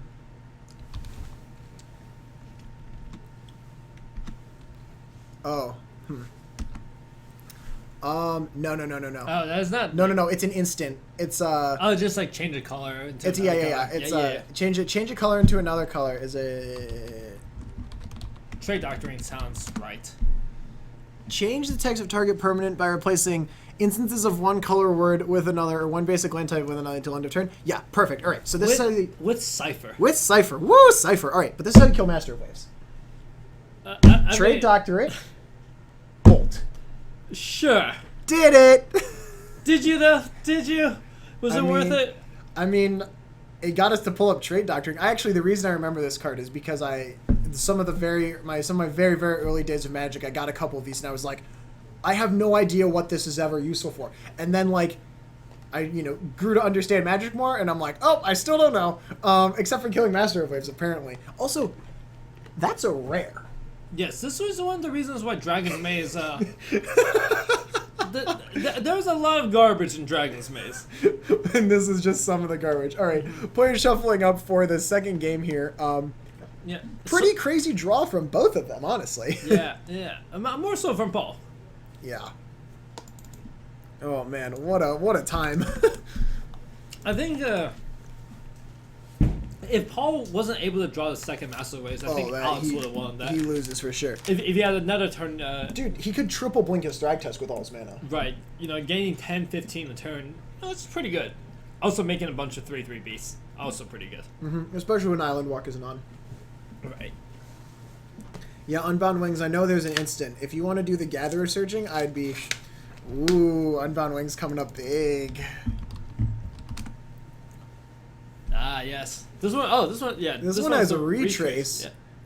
But it's also 1 in a blue. Unacceptable. Alright, so Alex does turn on Island Walk here on his first turn. Mm-hmm. I'm assuming you played that tip, yeah. Alright, Cavern into... Okay, so it looks like you put Cavern on Human. Sure. I guess, okay, so this is actually a thing in Alex's deck where he has Eternal Witness in his list. And putting it on Human just helps him cast that. Alex may also have multiple Caverns in hand. That too. Alright, that's an attack for 2 from the Curse Catcher. Pretty standard opening for Paul. Mm-hmm. Oh, he does have multiple caverns. Yeah, only the first one, like, really. Yeah, nothing too saucy here. A 3-drop. Oh, that's a Ghostly Prison. Yeah, the Ghostly Prison is going to be it's an excellent card against Merfolk just because, you know, they just don't have that much mana. How does Mono Blue kill that? You don't. You just hope you draw enough lands to get around it. Or you just play a bunch of Lords and hope that your dudes are big enough. I mean, if you're Paul here, I like playing the Lord and then waiting to attack, but that's just me. yeah, your single creatures do get big enough where, like, you know, eventually you're going to have, like, a 6/6 Curse Catcher. That's, like, also has Island Walk. Yeah, and that's just going to be fine. Paul going for a Spreading Seas instead. All right. I'm not sure what you put it on here. I'm not sure. I kind of like playing the Lord a little bit more and just trying to race down with the Curse Catcher. I think I like the Lord a little more. He does get to draw here, so maybe, I mean, the problem is his third land is bad, but his fourth land is good. Right, so one of the reasons Paul made that play was he's trying to draw into a third land. Oh, okay. Oh, I like this double Curse Catcher now. This is not bad. Next turn, if he has another land, he can go land, Lord, attack for 4? No, attack for 3. No, because sorry, only one of them can attack. Oof. Okay, so Alex here, though, not going to give him any time. Oh, this is going to be a worship. Okay. So, well, Vapor Snagging coming, I guess. Yeah, worship not the greatest because of Vapor Snag. That's not it. Are you kidding me? It's alphabetical, so if you look up worship, it will look up all the worships. Okay, well, here's worship, everybody. Yeah, so if Paul didn't board out his Vapor Snags, this is still very much a winnable game. Okay, and I mean, I think Paul knows this matchup pretty well. I have to. I mean, Paul's a very, very good player. So, if I had to guess, I would say that he knows what's going on. He also has another Spreading Seas and another Curse Catcher in hand here.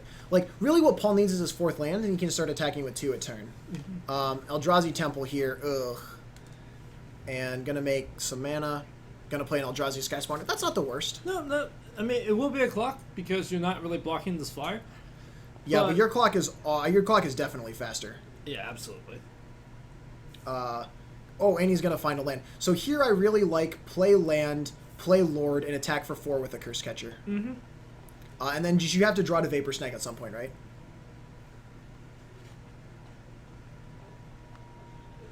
Two mana. Master of Waves, by the way, not very good here. No, not terribly. Oh, okay. And then, Paul gonna do the thing with Reedry where he keeps untapping stuff. Curse Catcher. Can do a lot of stuff with Curse Catcher. This board is great. This board would be amazing, except for the whole, like, spread. Okay, Spreading Seas your Temple, too. Paul gonna draw again. He just draw the Vapor Snag. All right, Phantasmal Image. So now Paul can go, like, Phantasmal Image my Lord of Atlantis or my Reedry, honestly, and then, like, hit for 5 with a Curse Catcher, and Alex is only being kept alive by the Worship. But the Worship is super good. That being said, Paul's board is huge. Like, Alex is not attacking into this. Right. Part of the reason Merfolk sometimes is a blue-white deck is because you get access to the white sideboard cards. Yeah. You know, you get access to Disenchants. And Disenchant would be insane exiles. here. Alex would just be dead. Attack there. So Silvergill Adept to draw from Paul. Play this, reveal Harbinger, just keep drawing deeper. Yeah. Shows them the Harbinger. Says, untap this, draw a card. Draws another island. Okay. So, I mean, the first thing is I would like to get Alex at 1. I agree. I think that... Okay, so if he plays a Phantasmal Image here, or just plays the Harbinger? I'm not sure I like the Harbinger as much as I like the... it's not tapped. The Harbinger cannot target that. Oh, he's going to tap it with Reedry. Ooh, I like this. Okay. Get that out of here. Paul... No, so Alex still does have Colorless. And now I like paying to attack, right? Like, it's an attack for 4, but, that's how it's got to be sometimes. Yeah, attacks for 4 no matter what you attack with. Next turn it'll be attack for 5 because you can attack with Adept. I mean, next turn he can double pay. Yeah, next turn you can almost put it at 1. Alex is gonna go to 14. Yeah, so I mean, Paul just desperately trying to find the snag. Alex not in a position where he could like dismember not dismember. He can't pat, or he has a hierarch actually, so he does have access to all his colors. 1 mana, another hierarch. Okay. Oh, and actually Paul's at 17 because that attacked alone, so this is going to be an attack for 4, put him to 13. So the clock in the air is very real. Yeah, this is a very real 4 clock. power. I was not even counting the hierarch. Was not even counting the hierarch stuff. Engineered on 1. I think this is engineered on 2. I hope it's an engineered on 2. Yeah, no, it was a forest in a forest in one of the spreading seas lands. Whew, all right. That's gonna kill a lot of things. Yeah. Oh wow, big dice too. I sort of like just exploding it, but it's gonna kill. Okay, wow. Hey guys, we're gonna get to see another 5-for-1 stream. Yeah, this is just straight 5-for-1. What's the draw? It's a Mutavault. Okay. That would have been. I mean, it's fine. It pays for attacks, but like now it's bad. So now, I mean, you just attack with. You can attack with 3 Curse Catchers. Sure, dude. Congrats. And that's going to be an attack for 3? I mean, you're not racing him. You are not racing him. But that's as good as it gets. Mm-hmm. He's going to... Well, I don't like this attack. Because this is just blow the explosives, kill your 2 attackers, and your whole board. And now you're just attacking for... Oh, this also gets the engine... Oh, this also gets the spreading seas. Alright, 7-for-1, Dan. Yeah. So you know what... Paul missed this window to draw Master Waves. Yes, he did. He did, Dan. Good point. So that was still attack for 2. TX Rager, there's a breeding pool, so Island Walk is staying 5 ever. There's a fetch land, attack for 4, Paul goes to 9. Yeah. Wow, this like double... Like, I feel like, obviously the worship not super beatable, but... Well, I mean, so if he plays this Phantasmal Image, all of a sudden these become 3/3 Curse Catchers. Yep, and he can... But he's going to Spreading Seas again and keep drawing. I really think he's trying to draw to snag here. Yeah. And he might... no, it looks like another Master of the Pearl Trend or something. So, yeah, I don't know. Oh, he doesn't have Island Walk Enablers. You're right, TX Rager. I'm sorry, I completely missed that, yeah. But I think he might have another one in hand now. Oh, nope, Phantasmal Copy. All right. I mean, he's going to... well, it doesn't block super well. Because of the... It does buy you a turn, though. I agree. Okay, this is an attack for... 2 again. Okay. Put Alex at 10. Alex at 10. Yeah. No, not in fantastic shape, but Paul does have a couple of turns. Yeah, he does get to block with the Sky Squad. If there were only one Hierarch in play, that would have been insane. Alex ended up putting himself to 9. Gotta get those fetches out of there before you lose them to being on 1 life with the worship. Yeah.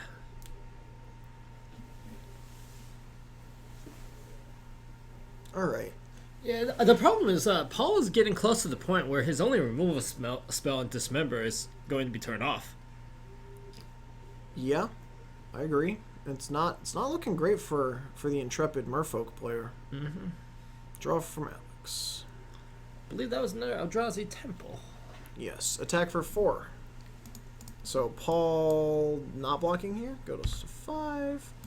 Alex gonna tap some lands. Oh. Second Ghostly Prison. All right. Okay. So Alex drawing all of his hate, and somehow the Sky Spawner is gonna go the distance. Yeah, Paul has a Master of Waves in hand, which normally would be great, but now you have to pay 4 for every attacker. It's pretty bad. Yeah, it's I don't know what Paul's even drawing to anymore. All right, I'm gonna pull Ghostly Prison again because it's a big deal. Well, bam, Ghostly Prison, spooky. Honestly, reminds me of Swords of Revealing Light. That's gonna do it though. Paul Green on Merfolk, gonna scoop it up. Let this game not be forgotten as the time that Engineered Explosives got a 7-for-1. Well, I mean, Spreading Seas doesn't really count, right? It replaced itself. But all I'm going to say is the Engineered Explosives was cracked, and 7 cards went from the battlefield into the graveyard. That's fair. That Paul possessed. Like, gah. Yeah. Seems okay. I will give you that. And it also killed 5 creatures, Dan. Like, please. Yeah. Doesn't get much better. Well, and you killed an Adept, which is, kind of like a Spreading Seas. But, again, like... You're no fun, Dan. Alex, it looks like Alex hit, like, almost all of his hate. That has... I mean, I don't know what else he brings in. Yeah, I mean, look at what Alex played that game. He played a bunch of, he played 2 Prisms, a Worship, 2 Noble Hierarchs, and a Sky Spawner. That's all he did that game. And it was just good. Just hit you for 4 every turn in there. I mean, flyers, dude. Yeah. Fish. You know what? I know that flying fish technically exist, but they're not actually flying fish. They're sort of like hop out of the water and flit a little bit fish. Mm-hmm. Merfolk doesn't have flyers. I don't know. Have you played much Kaladesh? Just a flying whale. Yeah, but those are like sky whales. Whales aren't fish, Dan. They're mammals. This is true, but you know. Press 1 if you feel bad for Dan's knowledge of mammals and fish. So here's my argument. If there are sky whales, they have to eat something, and they eat sky fish. All right, cool. Well, this is, sky whales exist in other forms of fiction. And so,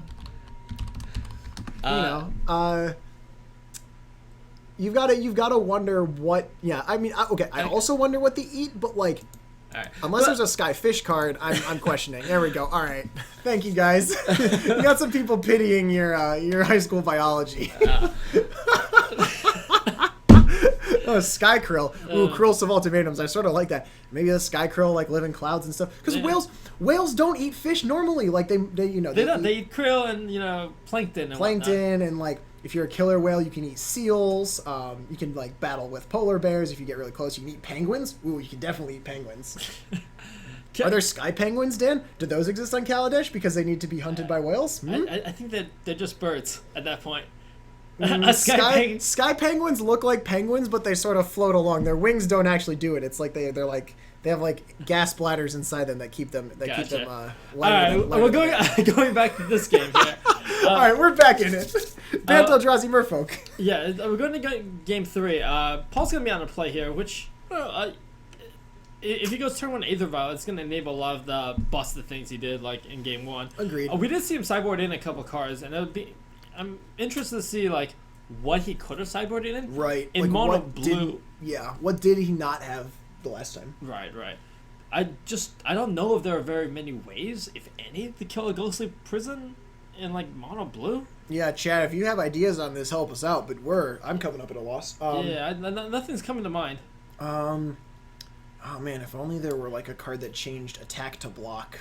I mean, in the text of cards. You can have a card like Imprisoned in the Moon. I don't know if you can even enchant enchantments with that. Hold on. I am... oh, man, it's the first time it's been Googled on this computer, Dan. It might be... Oh, no, they can't even hit enchantments. Yeah. Well, but what if you turn the enchantment into a creature? Oh, okay. Does Opalescence exist? No, that's not in this format. Okay. Oh, Echoing Truth. Duh. Thanks, guys. Oh, yes, Echoing Truth. You're right. Well, we're really bad at this. We're like Imprisoned in the Moon, and it's actually just Echoing Truth. Also a null. A null, great card. I'm not sure. Yeah, I think Paul was a little bit caught off guard with just how like so much. Right. It's not uncommon to like see a singleton worship, a singleton ghostly prison, but like Alex showed you at least 3. Right. So like how many of them exist? I know Alex really does like the. And turn on Aether Vial for Paul here. I know Alex really does like the sort of crazy sideboard hate stuff. He's really like I've talked to him before about playing like All Is Dust and stuff like that. So Lord of Atlantis here coming down for Paul. Alex did play a temple turn 1, so like if he draws another temple, he plays at TKS, right? Oh, so Alex was on a Maul to 6, and it looks like he kept a 1-lander and couldn't find a second land. That seems bad. Also, Paul has a remand in hand, Dan. Yeah. I swear, that's a remand. He's going to play Master, going to flash in a Phantasmal Image, and attack for 4. Oh, man, this is pretty a lot. If Alex doesn't draw a land here, he might be dead next turn. Agree. Also, remand is super good. It's like Time Walk plus cantrip you. Yeah. Or I guess it's just Time Walk. He's going to discard a Thrag. Yeah, even if Alex goes, he can tutor for every draw step the rest of the game. I don't know what he can possibly draw. This is an attack for 12, and if there's a Regery in hand, which I think I saw, then it's just GG. Whoop. Yeah, this is attack. No, this is currently. Now I think this is game. Yeah, this is attack for 15. Is it? Yeah, each one of them sees 3 lords. So it's for 15, not 16. You're right. Yep. Okay. Alex at 1. Alex worship. Oh wait, he can't play worship. Also, worship requires you to have a creature in play. All right.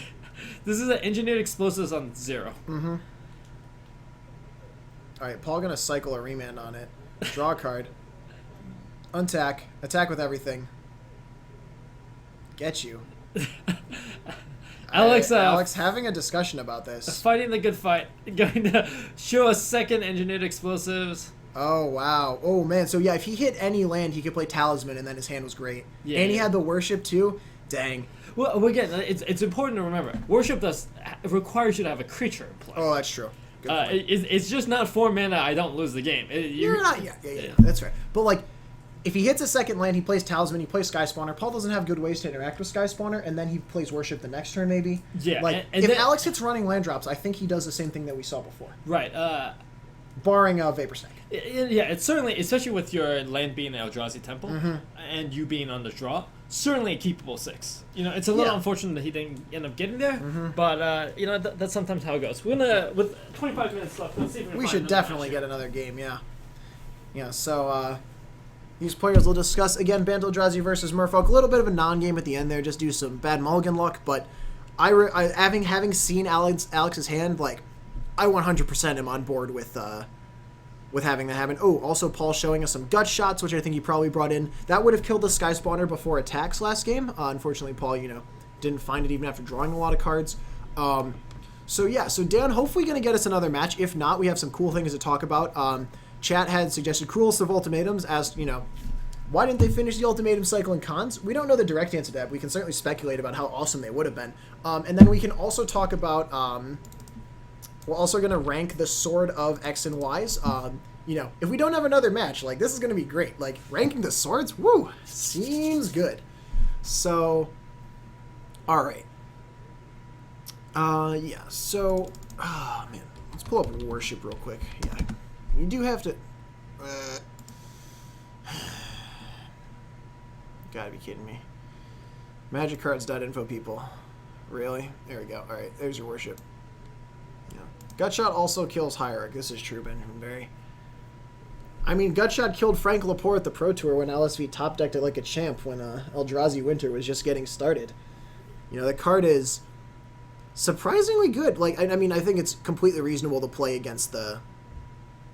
You know, it's like, obviously the goal is to kill their acceleration, but can't always have, you know, sometimes it goes bigger and trades with like, oh, 2 life for your 3 mana creature. Seems fine. So, alrighty. There's another answer to Worship TX Rager. I feel like there is too. I mean, you can do it with Siege Rhino, that's not in Grixis. You can do it with Bump in the Night. Yeah. I mean, you're not going to play Bump in the Night in Grixis, but, like, if you're playing a burn deck with black and they go Worship, and you're just like, whoop, bump you. You know, loses 3 life, has life loss. Yeah. Oh, like an answer for the enchantment itself. Oh, dang. That's a good question. Answers for Keranos in blue. Ugh. I have no idea, dude. I know that there's a card that, I mean, all the good answers for the enchantments are in green and white. Like this card,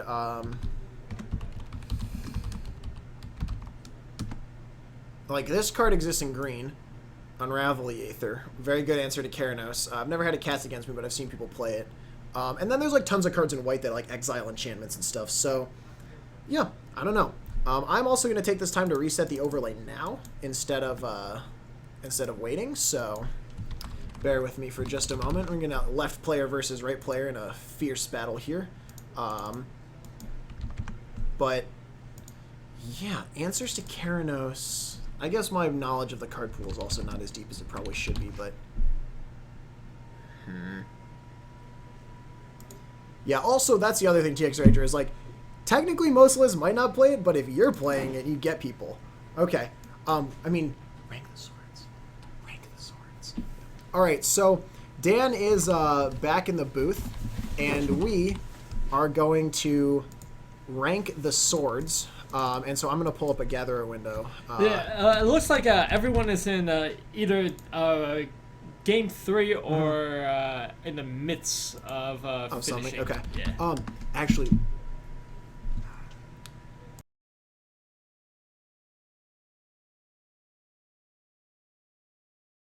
Right. Get to 7. Yeah. So Dan is going to do one more thing out of the booth real quick. I am going to go to Gatherer and pull up all the swords, and then we are going to go on an expedition. All right. Name. Sword of. Add. All right. Type. Artifact. Add.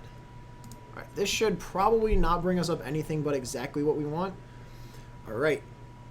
Well, it's got some goofy cards involved, but you know, like there's some swords that aren't what we want. Oh wait, we should have and in there. Yeah. Woo. All right. Sword of and.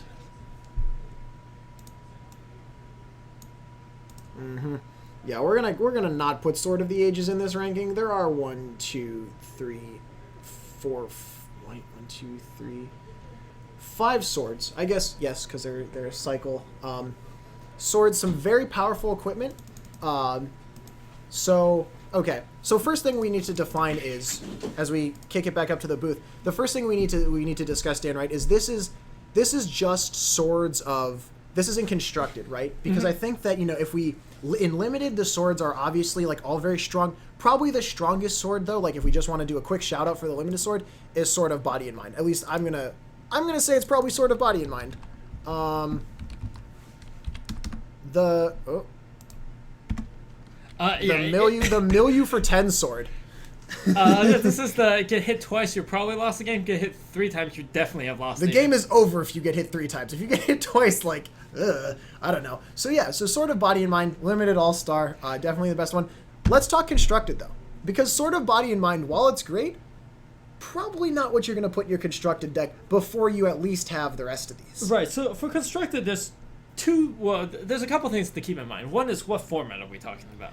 All right. Because Legacy and Modern are going to be very different. But, for the Modern stream, let's talk about this in the context of Modern. Sure, right? We're in Modern. Let's do it. Okay. So, there are 2 halves that are important. One is the protection, the pro colors, and the other is, like, what happens when you the effect, hit. of course.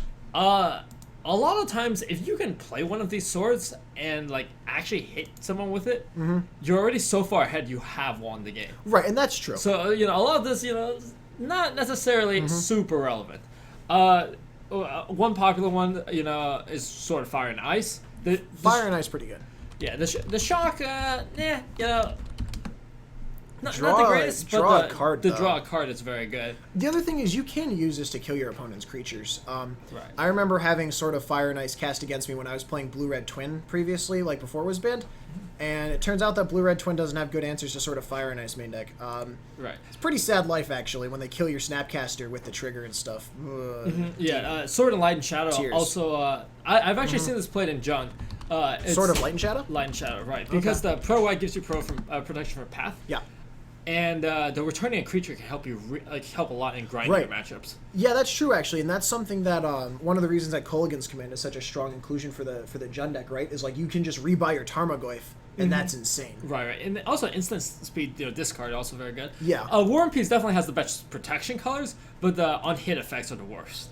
War and Peace, red white, yeah.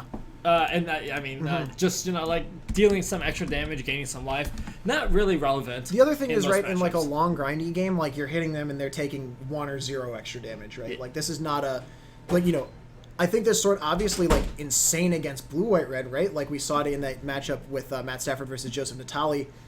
Like Joseph would have taken like 6 damage from the sword trigger, which is crazy. Feast and Famine also like Feast and Famine for a grinding matchup, this is everything you want to do. Or the ability to make your opponent discard a card, just protects you from a lot of shenanigans. And then being able to untap your land, at that point of the game, you probably have already won. Yeah, like you're not really doing a ton. You're not making a ton of extra mana to do something degenerate. So I mean, in terms of ranking them in order, I'd probably go like. It's difficult, like where you put Sword of War and Peace, right? Like how important is the protection? I mean, honestly, I think that with the swords, because of like the cost, right? Like you're playing it. There's a lot of decks that have different ways to kill your creatures.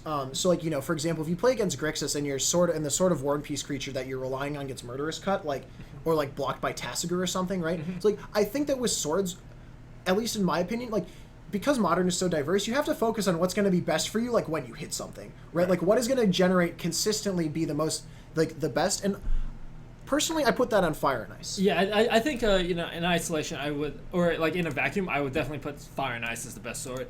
The drawing a card is always going to be good.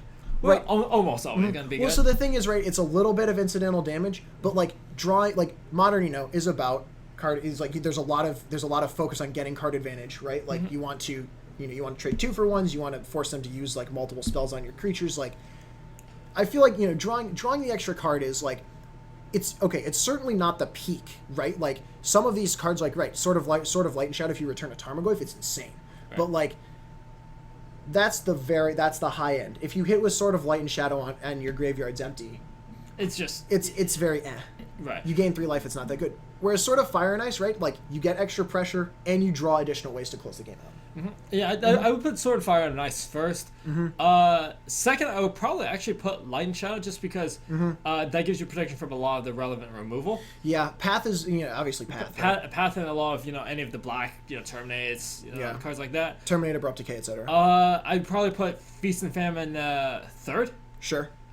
Just because the discarding also quite powerful. War and Peace fourth. Just the protections are very relevant, but protection from white and red, I think.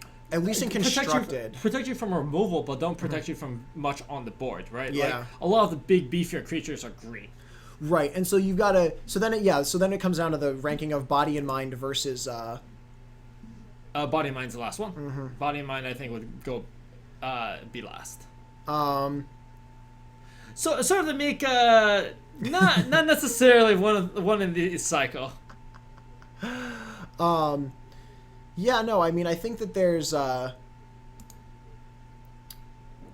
don't know, I feel like it's probably, like, pretty clearly, like, Fire and Ice, Light and Shadow, so Fire and Ice first, Light and Shadow, Feast and Famine, like, you can sort of debate, and then Body and Mind, War and Peace you can debate, right? Like, you sort of construct tier 1, tier 2, tier 3, right, that makes sense, right? Like, it's, within those tiers, I feel like it's, It depends on what deck you're playing. It really depends on what deck you're playing, right? Yeah. And also like what you think you're playing into.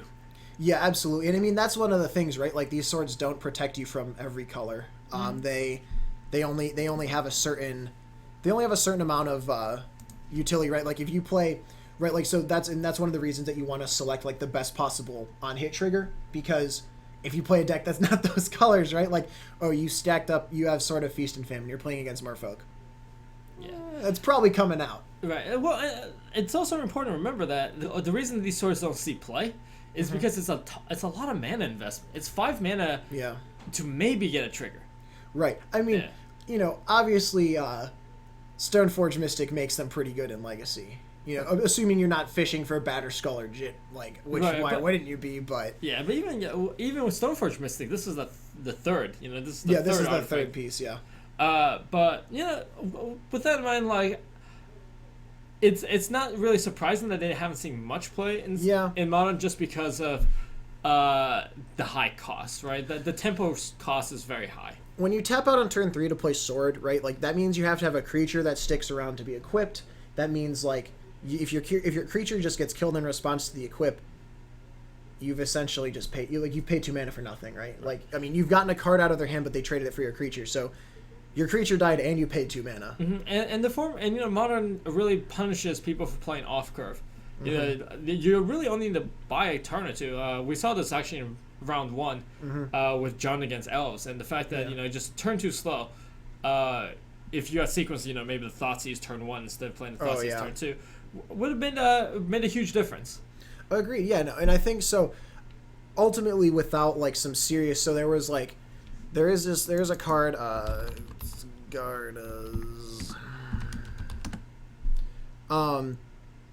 Sigarda's Aid. So this card was sort of talked about somewhat jokingly as a possible build around for when it was spoiled in Eldritch Moon. So like think about it, right? You flash in a sword and then it's free. That being said, you have to play 4 Sigarda's Aid, and I cannot think of a worse feeling in the world than drawing a Sigarda's Aid when I'm looking for literal anything. Right. Like, oh, what's my top deck? It's not Lightning Helix, it's Sigarda's Aid. Like, wow. Randy Bueller's not excited about that. It is an interesting build around, and but yeah, like again, same thing with like Aether Vial, right? Great on turn 1. Turn 8. Turn 8 is just increasingly worse, especially if you draw a second. Yeah, no, I mean, Sigarda's Aid, probably not playable card, but, like, it was fun to speculate about it when it got spoiled. It's like, oh, wow, we can, like, flash in our swords now and hold stuff up. It's like, yeah, I don't know about that. Yeah, I mean, there's always a lot of that. Well, what if you have, like, turn 3, you're holding up, so, like, play a creature, right?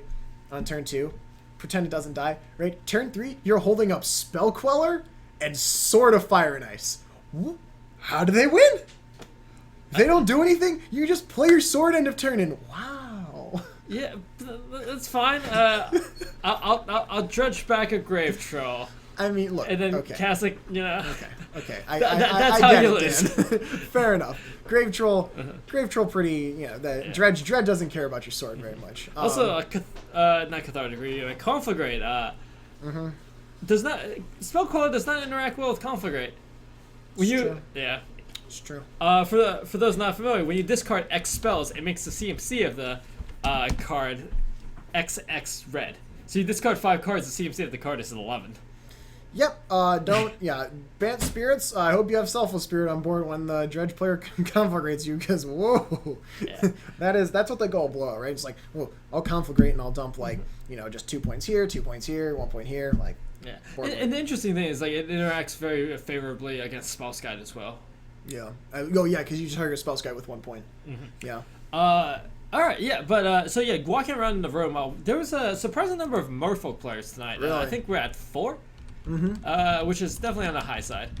But going back to the question that was brought up earlier, the ultimatum cycle. Yeah, everyone loves a good ultimatum, Dan. Right, so the Shards of Alara block had the original ultimatum cycle. Crew Ultimatum was the only one that saw a reasonable amount of play. All right, yeah. So, but we should sort of run through these pretty. I mean, we can run through these pretty quickly. Sure. Right? So we just search up Ultimatum. Each shard had one. Okay, so this is the Esper one. Brilliant Ultimatum. So exile your top 5. Your opponent gets to put them into piles, and then you can play any number of those without paying their mana costs. Right, so this is Fact or Fiction, but you get to cast all the spells.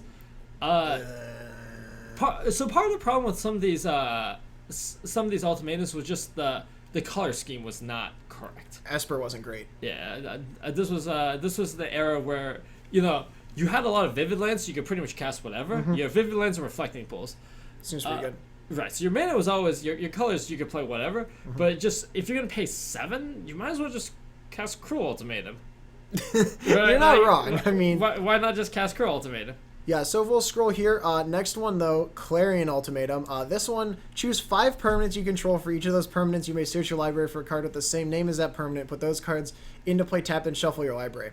So world's biggest rampant growth. Yeah, a really interesting card. You can, if you targeted your creatures and stuff, you can get... This was supposed to be in the Bant set, which, their mechanic was Exalted. Yeah. So if you target a bunch of stuff with Exalted, now all of a sudden you have twice as many of those things. Just never found the deck. And also, again, a little on the slow side. Like, if you have 5 creatures that are worth copying on the board, I feel like you're probably winning. Right. It's a little overkill. This felt it was a little too EDH before EDH existed. Cruel Ultimatum, a very good card, just because every aspect of this card. It's a gazillion for one. Right. You could cast a spell and stay alive that turn, and the Edict was good. The Regrowth was good. Heck, draw 3. Like, look, why not? It's draw 3, get a creature, right? So that's 4 for you. They sack a creature 5, they discard 3. If they discard the full 3, that's 8. So you've got an 8 for 1 staple to the card, and then depending on what you value the life swing at, like, you're pushing it like 8.5, 9. Yeah. Pretty good card. Pretty good. Honestly, like, there were some sort of fringe modern decks before Grixis Control sort of evolved to its current form with the Delve creatures that were Cruel Control, because their game plan was to, like, control the game, and this was how they won the game. Is they were just like, all right, great, tap 7 mana, do this. Right, this used to be the biggest haymaker that you could play in a control deck. Before, there was like Sphinx's Rev. Elspeth, Sun's Champion. There was just nothing like better than this won you games. Before Snapcaster was a thing, this is how you accrued value. And just jam it. Exactly. Tap 7, get him. All right, scrolling down. Next up, Titanic Ultimatum, the Naya Ultimatum. Yeah. Until end of turn. Naya. Who is this Naya? Naya. Oh, I'm so sorry.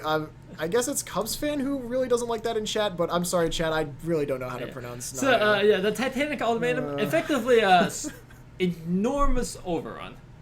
Yes, first strike, lifelink, and trample, +5/+5. You have to have creatures. You have to have enough creatures on board worth doing this on, right? Like, I wouldn't cast this targeting one. I would not want to cast this on one creature. Like, it'd be great. Like, you'd definitely get to attack for a lot, but like, you need 2 or 3 creatures. And also in decks that are playing like aggro creatures, when are you casting 7 mana spells? Exactly. Teach me your ways. I mean, you're super flooded, right? But you don't want to plan for that. Yeah. So just the effect is neat, but it's awkwardly positioned for anything outside of EDH. Absolutely. And last but not least, Violent Ultimatum. Violent Ultimatum. The nice thing about Violent Ultimatum is it's just 4 words of text, whereas like every other ultimatum is like, do this, then do this, then do this, then like get the kitchen sink. Now this is simple. Destroy 3 target permanents. Bam, got him. Yeah, very clean. Just triple vindicate. Again, just the show wasn't there. If you wanted to play control deck, you just played the Cruel Ultimatum. Right. Yeah, and that's the I mean, and so now moving on to the cons block, right?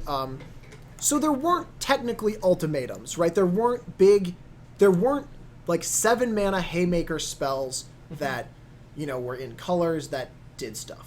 There were cards that were like somewhat symbolic of each clan, though, that I would argue were sort of like a scaled down ultimatum cycle. Yeah, absolutely. I mean, one of the problems with these ultimatums is just from a design perspective.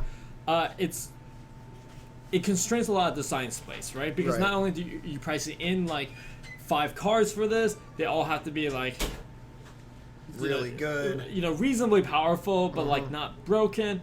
And if you're gonna go with the ultimatums where they're costing 7, like we're kind of past the era where that's acceptable. Like it's just like unless there's a 7 mana spell that says like literally win the game, it's just a little too slow. So yeah, there were the Ascendancies, the Charms, but then there was also this, like, I don't know if it was a cycle or not, but like, wait, oh no, it's not Kick, it's Technique. Yeah. You had Ascendancies, you had Charms, and you also had Clan Leaders. Yeah, Clan Leaders, but you also had this cycle, which is the rare spells that were the wedge colors and did stuff. Flying Crane Technique, this card's excellent limited. I've cast it like 3 or 4 times. It's a game winner. Usually when you cast it, you just win on the spot, right? Yeah. I mean, Abzan Charm also, just thinking about the charms, Abzan Charm was insane. Jeskai Charm was pretty good. Sultai Charm saw some play in those whip lists. But what are the other ones in this one are like? Yeah, this one is the Sultai one. This is the Sultai rare spell. Villainous Wealth saw some like fringe play in Sultai decks that like were just like, cool, I'm gonna play Nykthos too, and I'm just gonna like Villainous Wealth you for 10. Yeah, just remember the context of the standard that these cards guys saw play, and a lot of them. This was the period of time where you could like some Absent lists ran just a main deck Ugin.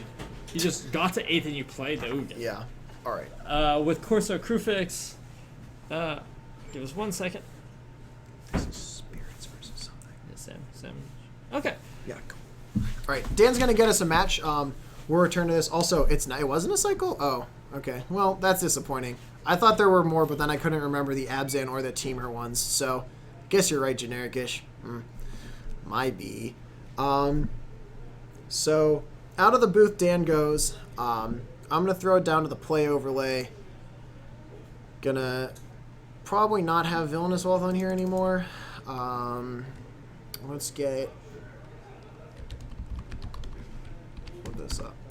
If we're getting who I think we're getting, and we said we would get it, but then we didn't get it, but now I think we are going to get it. This is going to be Grixis Control, which we did have a request for. Shea Straussman versus Sam Schultz. Sam playing Grixis Control, and Shay is either playing Infect or Chord. He was like in the process of putting together Infect like right before the round, so I'm not sure who that's going to be. Yeah. Ooh, Davian Salkovage. Villainous Wealth plus the Great Aurora. I can jam with that. I see it. I mean, it's kind of crazy, but that's never a bad thing, you know? All right, so players sitting down here. Shuffling up. I'm looking for... All right, so looks like we're going to have Shay Straussman on the left. We're going to have Sam Schultz on the right. And do you know if Shay managed to finish Infect, or is he still doing Chord things? He is still playing Chord. Okay. So this is Chord versus Grixis Control. So the Chord list, this is the Nahiri version. And, okay. And the Grixis deck has 4 Madcap Experiments in the side. It does, yes. 4 Madcap Experiments and 4 Platinum Imperial. Sorry, 4 Madcap Experiments, 1 Platinum Angel, and 2 Platinum Imperions. Mm-hmm. Pretty good. So he's playing. Both of these excellent ways to deal with infinite damage. Yeah, Kiki Jiki make infinite restos. Fine. Yeah, that's fine. Seems fine. So Shay, I know, very experienced Chord player. We've seen him a couple weeks in a row now. He knows what he's doing. Mm-hmm. I know that I talk to him about the deck sometimes, and he's far beyond anything that I am capable of with the deck. And Sam Schultz, Grixis Control, but like, this thing has Jace Vryn's Prodigy, a 1-of in the main. It has 2 Liliana of the Last Hopes in the main. It has a 1-of Torrential Gearhulk in the main, which is why it's on the screen. This seems like Grixis cards deck. There are cards. They're Grixis colors. It's not like it's not the worst thing you could be doing with Grixis, but yeah, so I talked to him about it actually, and I'm a little skeptical about Liliana the Last Hope, also having both played and watched a friend play a Torrential Gearhulk control deck. Torrential Gearhulk seems awesome, but is actually so slow. Mm-hmm. There are so many times in Modern where you don't actually draw 6 lands, and you're just like, oh, cool, this card's uncastable, which is why Snapcaster Mage is so good, right? Also Flashing Back Sorcerers. Anyways, moving on, though. I really like, honestly, if you're going to play Grixis Control and you're not Corey Burkhart, like, just play what Corey Burkhart plays, right? Exactly. Shay looking at a hand here. I didn't get a great look at it, but... And Sam's got Bolt, Inquisition, some lands. I like this for Sam. Just like okay this dude. Yeah, especially if Sam knows what Shay's on. Having a Bolt for turn 1 birds is excellent. Looks like Shay has the full combo in hand. Oh, that's a great thing to see. So I think that if you're Sam here, if you have a Bolt, I definitely like taking the Mind Sensor because I don't want to get got by the Mind Sensor ever. Yeah, the Mind Sensor honestly scares me a little bit. Yeah, because I will forget to fetch around. The thing is, the Pride Mage and the Aven don't really do much on their own. And if you take the birds here, but you have a Bolt for the birds. Well, She probably plays his deck with 6, 7, 8 accelerants. So it's not unreasonable for Shay to immediately draw another birds, and then you would be quite sad about that. So I like taking the birds. Just because it gives you flexibility going forward. All right, and neither of our picks got taken, so it shows how much we're inside Sam Schultz's head right now. The answer to that is not at all. Yeah. Another benefit of taking the birds is just you strand them with no turn 1 play. That's also true. Mm-hmm.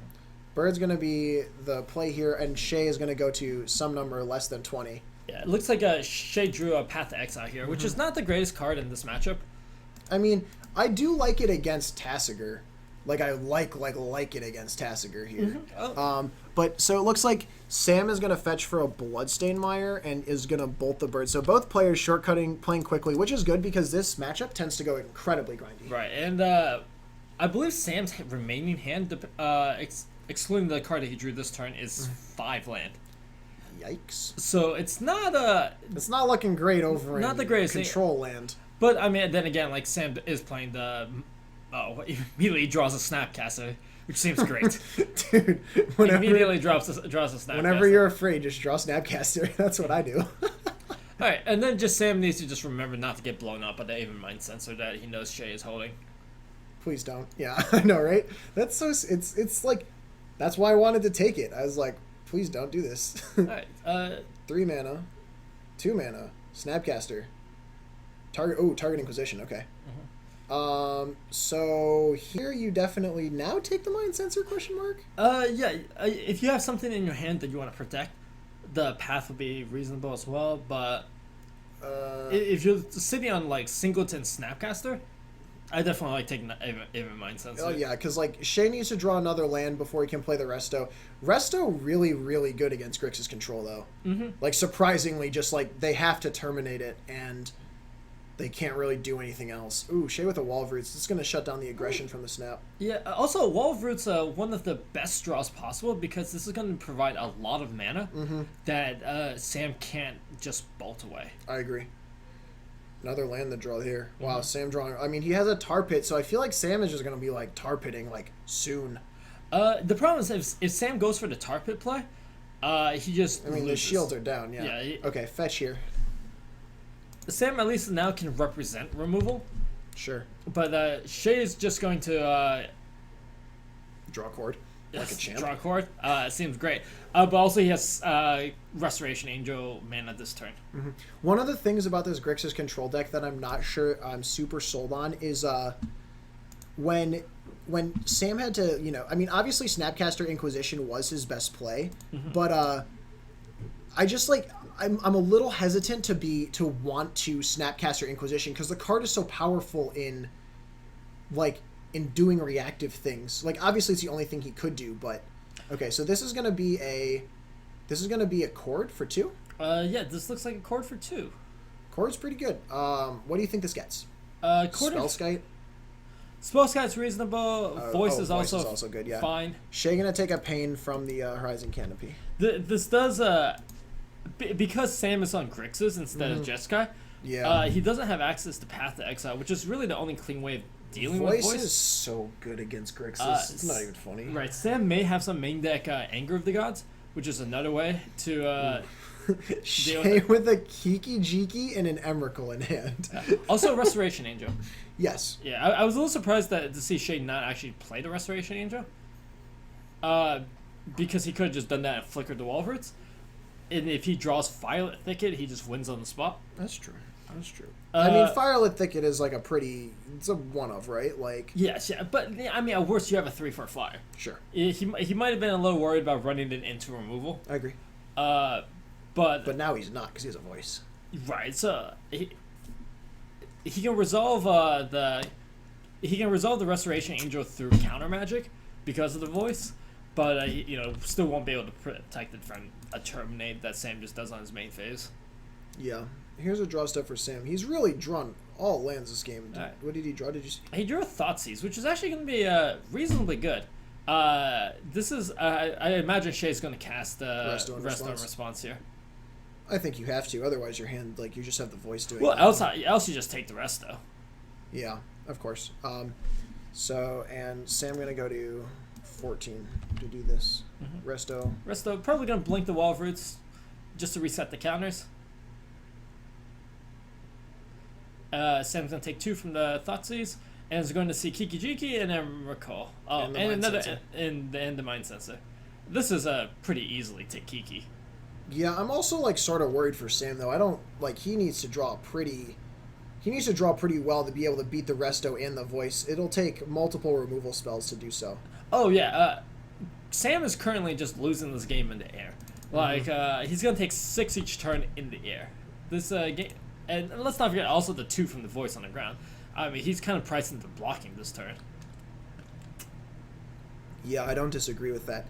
Land here from Shay, so yeah, that's another potential red source right there. So good take on the Kiki. And honestly, I don't hate just playing the Mind Sensor as a 2/1 just beater. So there's 2 different lines you can take. You can play the Aven Mind Sensor, or you can just activate Township. Oh, yes, he has Township up. Township very good against Grixis. Turns your dudes who are seemingly threats into... Right. So is that a... Are those spells or swamps? Those are swamps. Okay. Yeah. So with this block, Shay needs to decide whether or not he wants to go Township. which plan he wants to go. And it looks like he's going to take the township one. I like this a lot because this means you're not having to commit more to the board. Yep. You're already so far ahead. Yeah. You know that the Snapcaster is just going to die for nothing.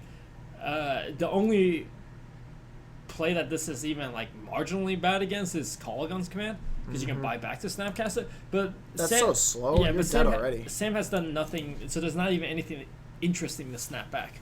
Yeah, for sure. So now, so it looks like Void. So the activation is going to resolve.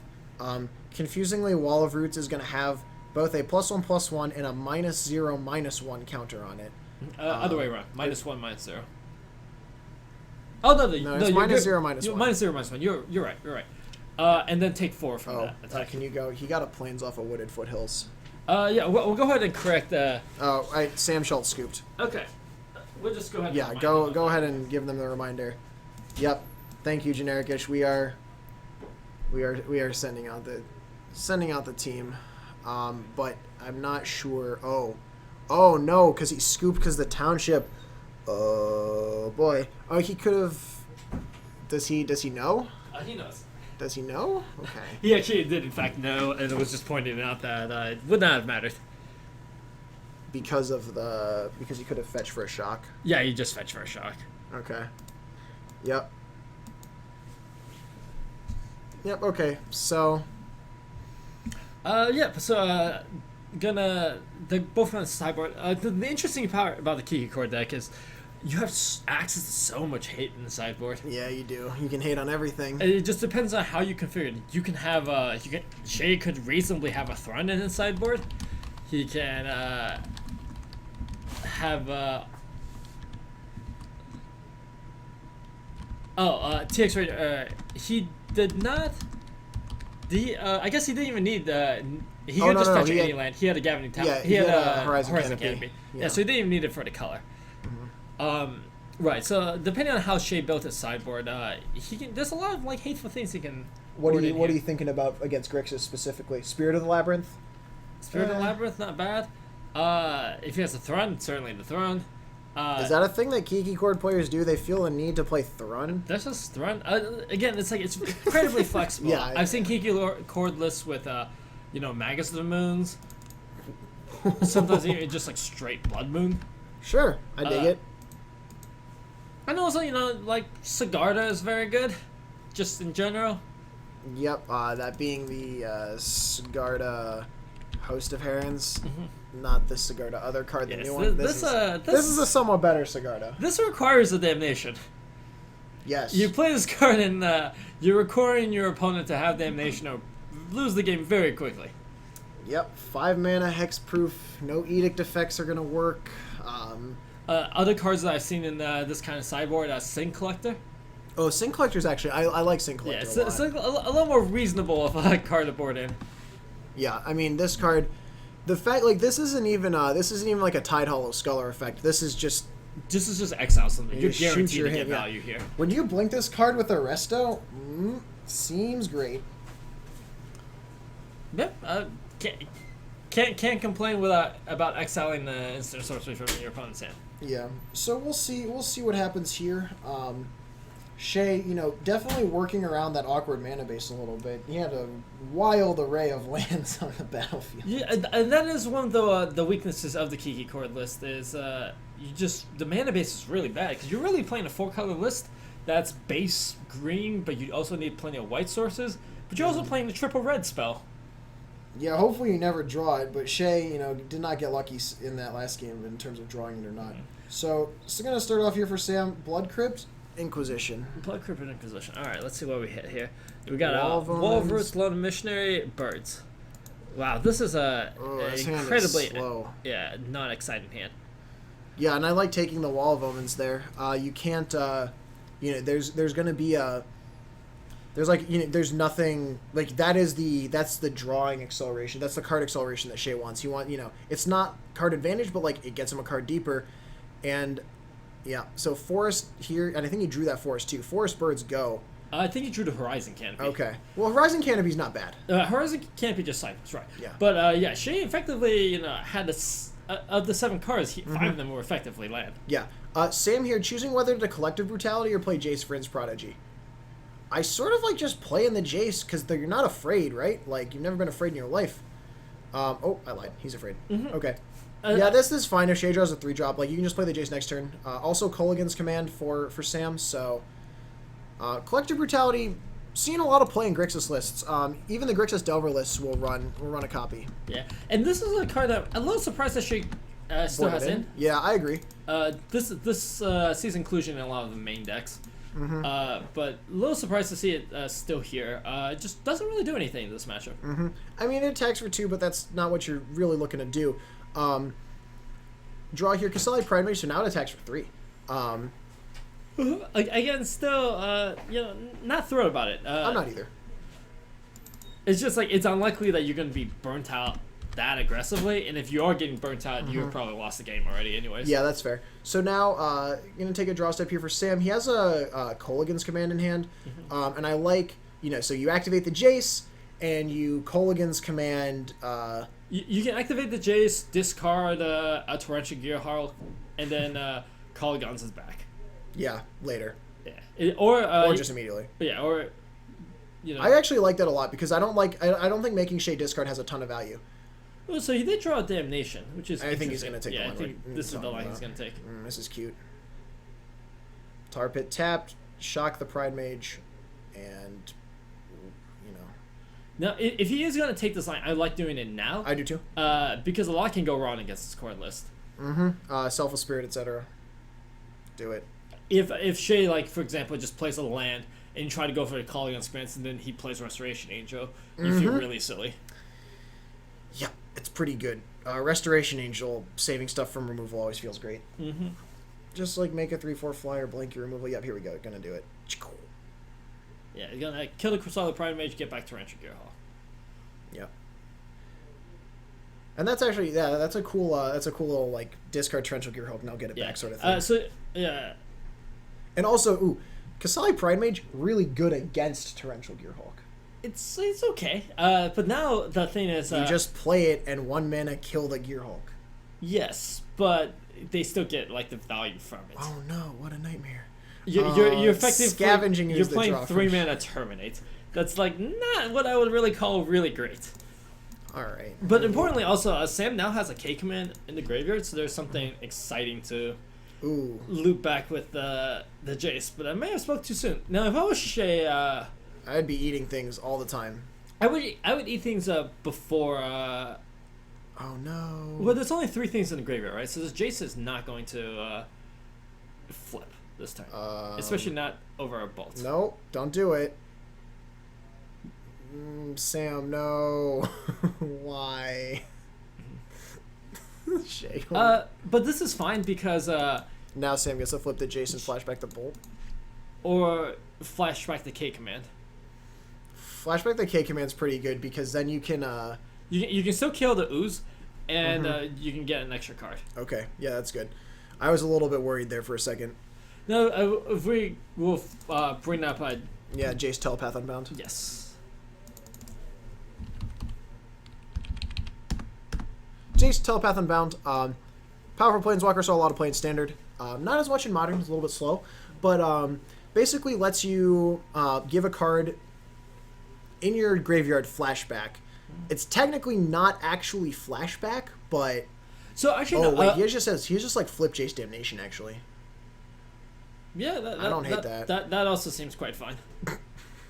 I was going to say, I don't like the K command line anymore because if you torrential, you can K command and get back to Jace. But this here, like, Damnation is just fine here. I like it as a 2-for-1.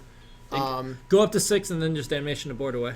And then Shay has to answer the Jace because, like, you're not killing Sam without killing the Jace first. The only vulnerable part about this is, well, actually, I guess you're pretty safe because with Shay's mana base, nothing. He's not casting Kiji? No, he's not casting like a peeing Kieran Nalar or anything like that. Agreed. We're pretty far away from that. Yeah.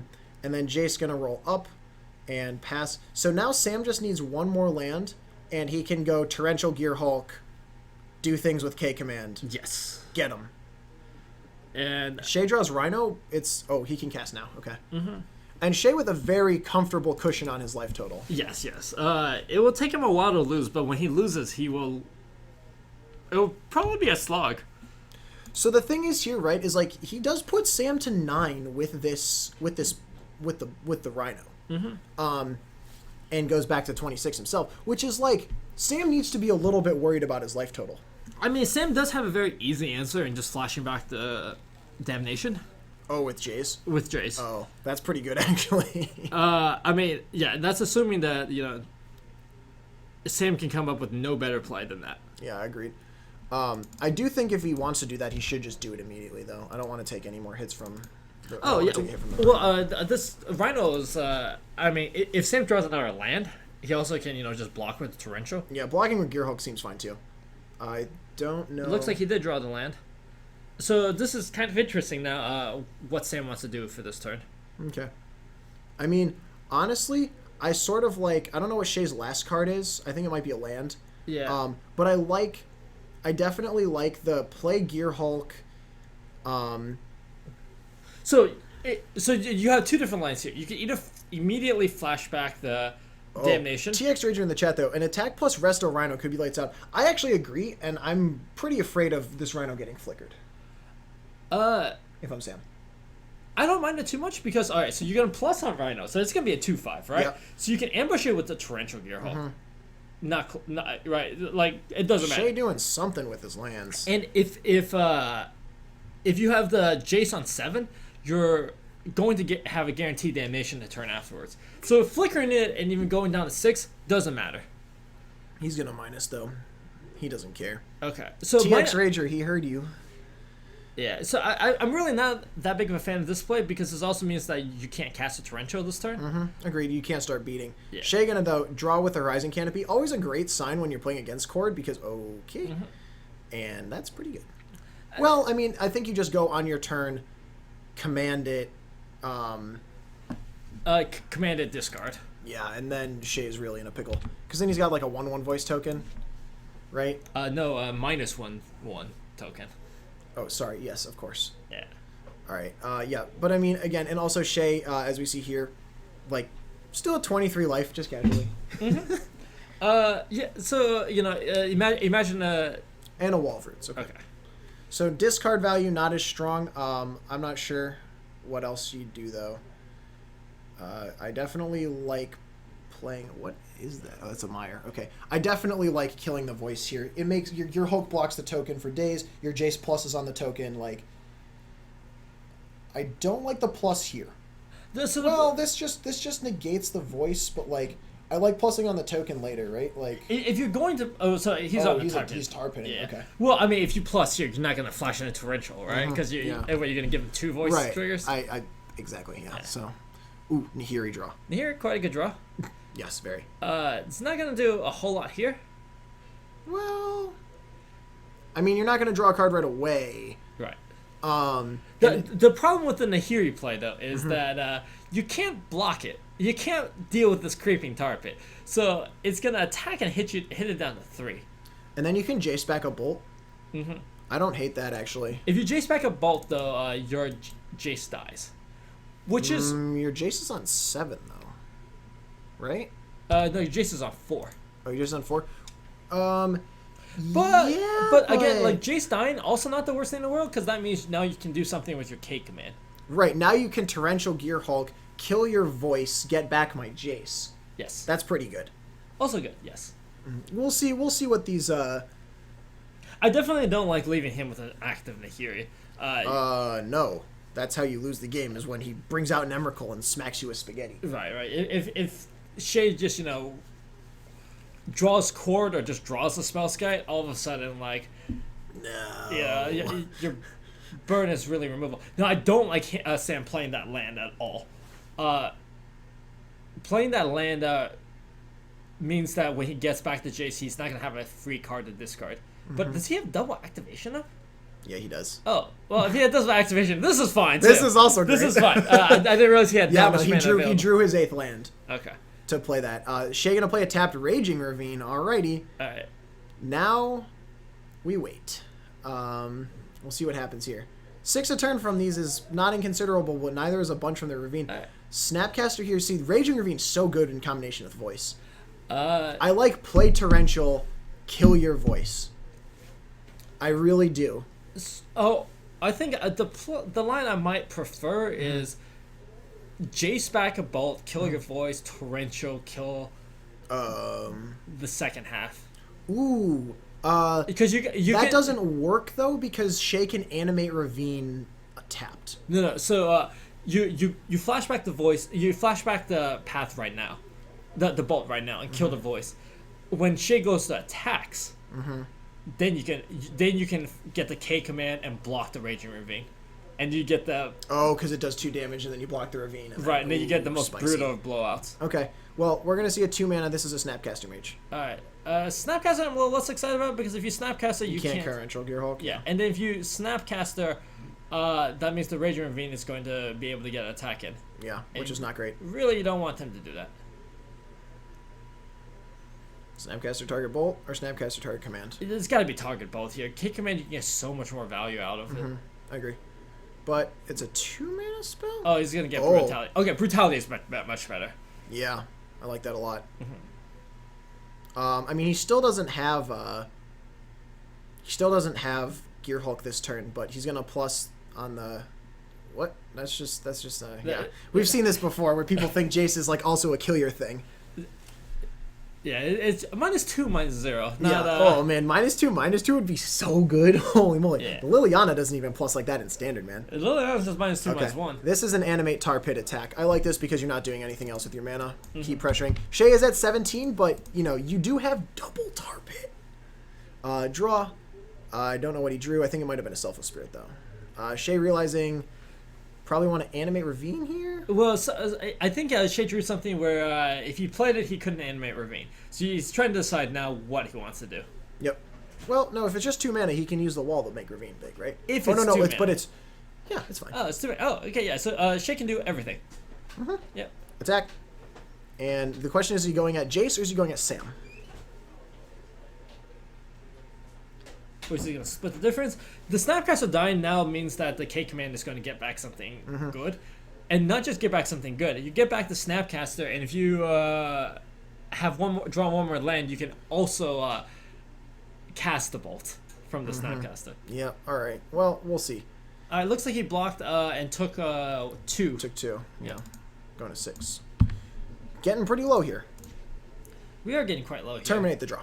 Terminate a very... Well... Terminate's an acceptable draw. I like... Okay, so the Raging Ravine will attack as a 5/5. I like killing the Selfless Spirit here with a... Okay, so he's going to plus on the Voice token. I think I like flashing back a Bolt. Yeah, I the do Selfless too. Spirit. I do absolutely. Because next turn you can... again, you still have Torrential. You have Torrential and Terminate now. Yeah, 2 power. Yeah, the problem is you have to deal with the Selfless Spirit right now. Because if you go into Shay's turn, right, that's just going to get everything indestructible, and it's what's the point? Yeah, I agree. Yeah. No, there's... I definitely prefer the... So, like, here you also have Terminate, but he's going to pass, and I don't like this at all. I don't either. This means that you're at best you're going to trade, like, your shock factor for a Selfless Spirit. I mean, you could do a bunch of stuff with Selfless Spirit on the stack. Which is, I think, your only sort of saving grace. Yes. Potentially.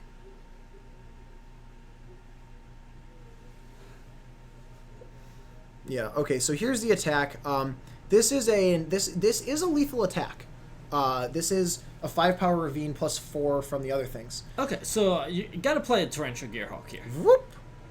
Playing the Torrential Make Gearhulk. a dude. Alright. This is going to presumably flashback K command. Yeah. K command, I would return a Snapcaster, shock the Selfless Spirit. Yeah, Davian Salkovich, we also much prefer the main phase tournament. Okay, so... It's like it might have gone discard, but I like the snap... Oh, no, he's getting the Snapcaster. Yeah. Okay. So, yeah, and then with that on the stack, you terminate the Ravine? Yes. Okay. Zap. So the only thing with this line is yes, you can now block the token, but you don't kill the token. Right. You're not wrong. You could have had everything. It's indestructible. There we go. Okay. All right. Cool. So that gets resolved. Untap. Yeah, you could have had it. You could have had it all, in the words of Adele. Steam Vents the draw. Snapcaster in hand. I mean, I don't want to say the words Jace Ultimate, but like, what else is it doing? Yeah, I mean, this is gonna put it at 9. This is put it at 8. Oh, this is put at 8. Okay. There's just not anything to snap back even.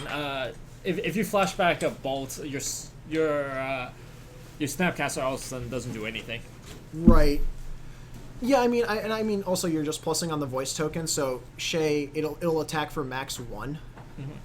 This is going to be an attack for 5, pressuring Shay down to 12 here, and putting him at almost dead to, like, you know, attacking with double Tar Pit over the course of 2 turns. Well, don't forget, Sam does have double activation available. So if Sam just like end of turn, snap I think he's bolt, snap bolting here. I think he just needs this token out of the way. Yeah, I don't mind this at all. Now Shay really is drawing pretty thin. Alright. I don't know what's in hand, but It looks like a Restoration Angel that he drew last turn. Oh, Spellskite. Okay. Spellskite Resto, pretty good. Untap here, though. I mean, Jace to 9 on the Spellskite. That thing's not blocking at all. It's got -2. Alright, I don't like doing that because that does nothing. And you still have a Terminate in the graveyard. Oh, yeah. Like, I mean, if Shay does anything funny this turn, you can, like, just the flash back Resto, the Resto's going to come in and be able to eat, the Resto could eat the Snapcaster. It could eat the Snapcaster, or he's just... Yeah, he's doing that. He's gonna block the Gear Hulk and Resto blink the wall. Yep. Or see, he's debating. Yeah, the block on Snapcaster is free. Yeah. There's no reason not to do that. And now he gets to do this. Okay. And now suddenly Sam is again on a very short clock with a Spellskite on the board. I mean, the Tar Pits... Oh, wait, no. Sam just kills him next turn. So Bolt in response to the trigger, gonna kill the wall. Okay. I don't mind this. Resto comes in, and he does take... So Shay takes 6. So Shay does need to draw something. Because he's not... Like, he's just dead to double Tar Pit. So, okay, so there's an interesting line of play that could have taken place. Sam could have targeted the Lightning Bolt and given it flashback. Yeah. With his Jason. He has another bolt in hand. Yeah. And just try to kill him? And then try to kill him with Sure. Okay, I don't mind that either. Yeah. Because when you -3 with a Jace, you're not priced into casting it immediately. Right, you can cast until end of turn. Yes. And Shay doesn't have any blue mana, so Spellskite, that's making bolts take, a 2-point thing.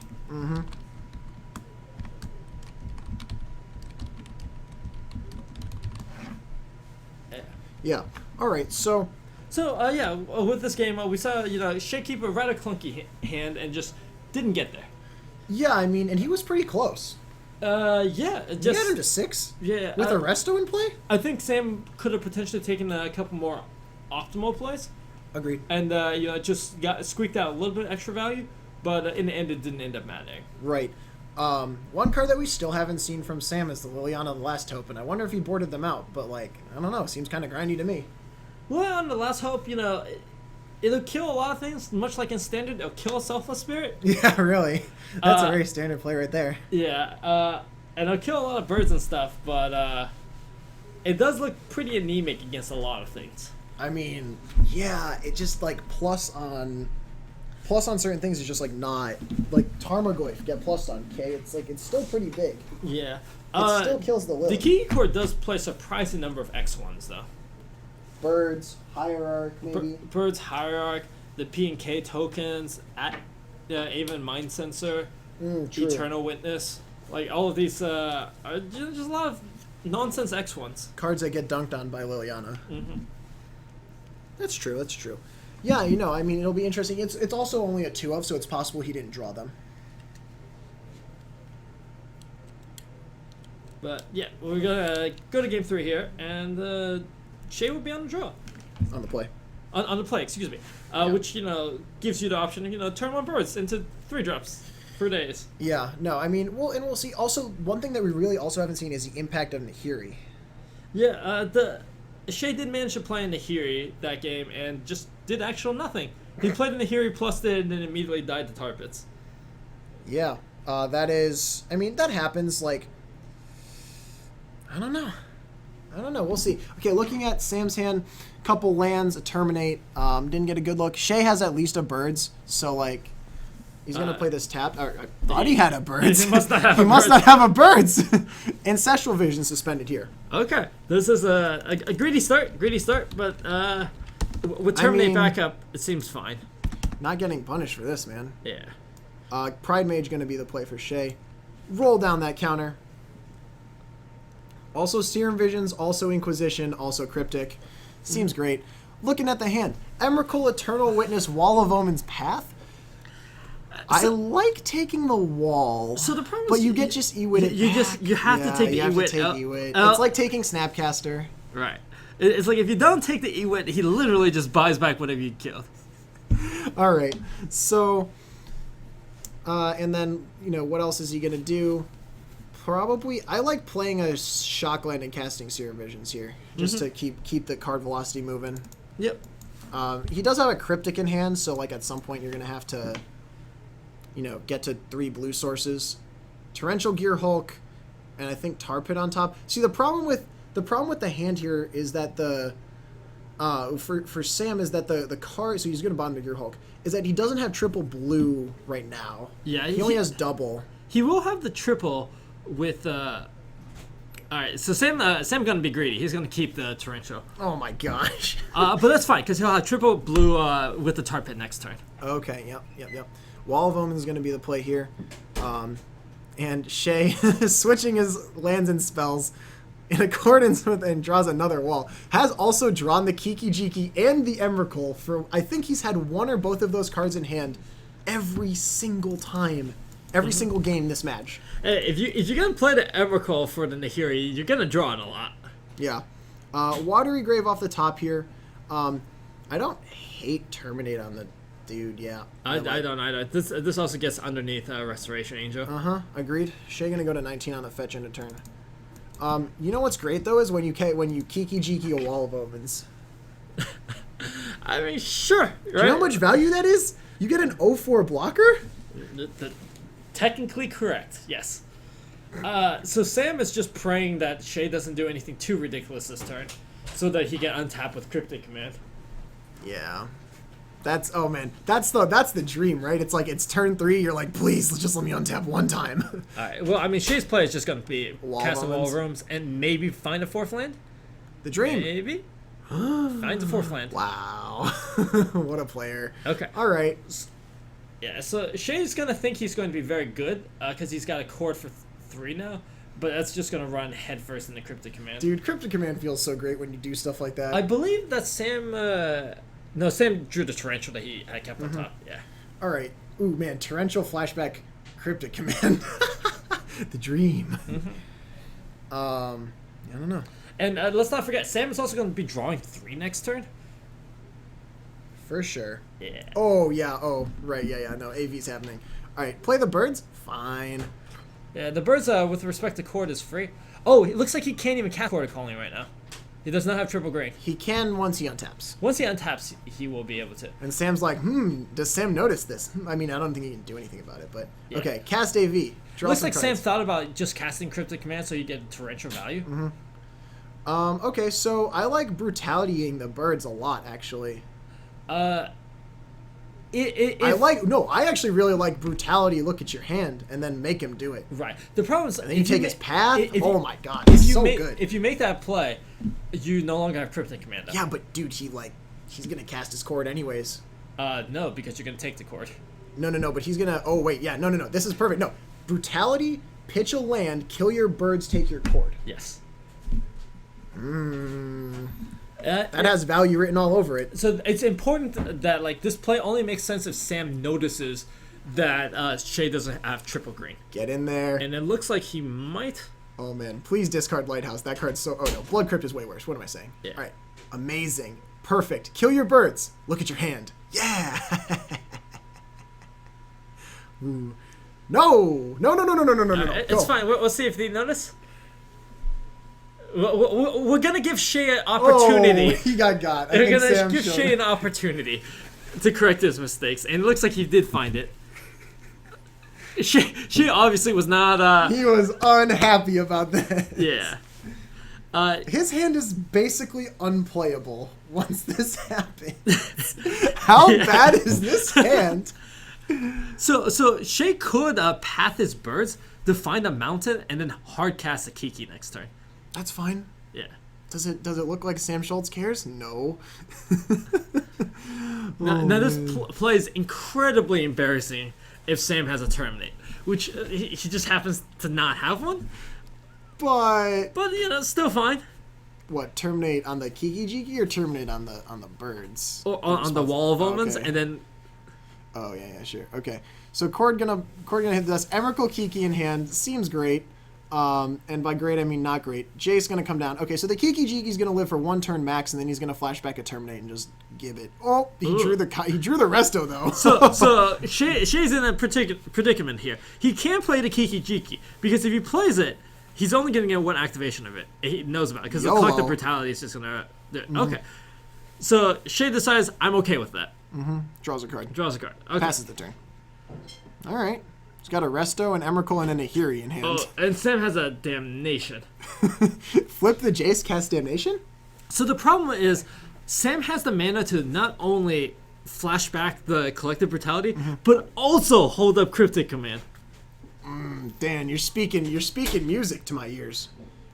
Alright, this card's the Anger of the Gods. Who cares? Can also cast the Anger of the Gods if he wants. Doesn't matter, man. He's gonna do something to get rid of this Kiki Jiki. He's gonna flash stuff back. I wouldn't cast the Anger just because that would take you off of Cryptic Command mana. Oh, Sam knows this. Yeah, Sam knows this well. He's gonna brutality that sucker. Let's see, is he gonna escalate this? I don't necessarily like escalating. I think you want your 6 land in play. Yes. And I'd like it just to pass here. Dude's got Cryptic up. Just fine. Just fine. Yeah, Cryptic up. Oh my god. He has Tasigur, Gear Hulk, Damnation, Cryptic. There's like nothing that this hand is not good against. Yeah, Shay's just gonna please. Run this right into a Cryptic here. Sam just gonna snap it up. Shay is like, please have mercy. Oh, you know what he has next turn? It's Torrential Cryptic. Yes. It doesn't get better. And he drew the land that will let him play Tasigur and hold up Torrential Cryptic. Who cares about Tasigur? Let's do some thought seizing. Oh my god! All right, guys.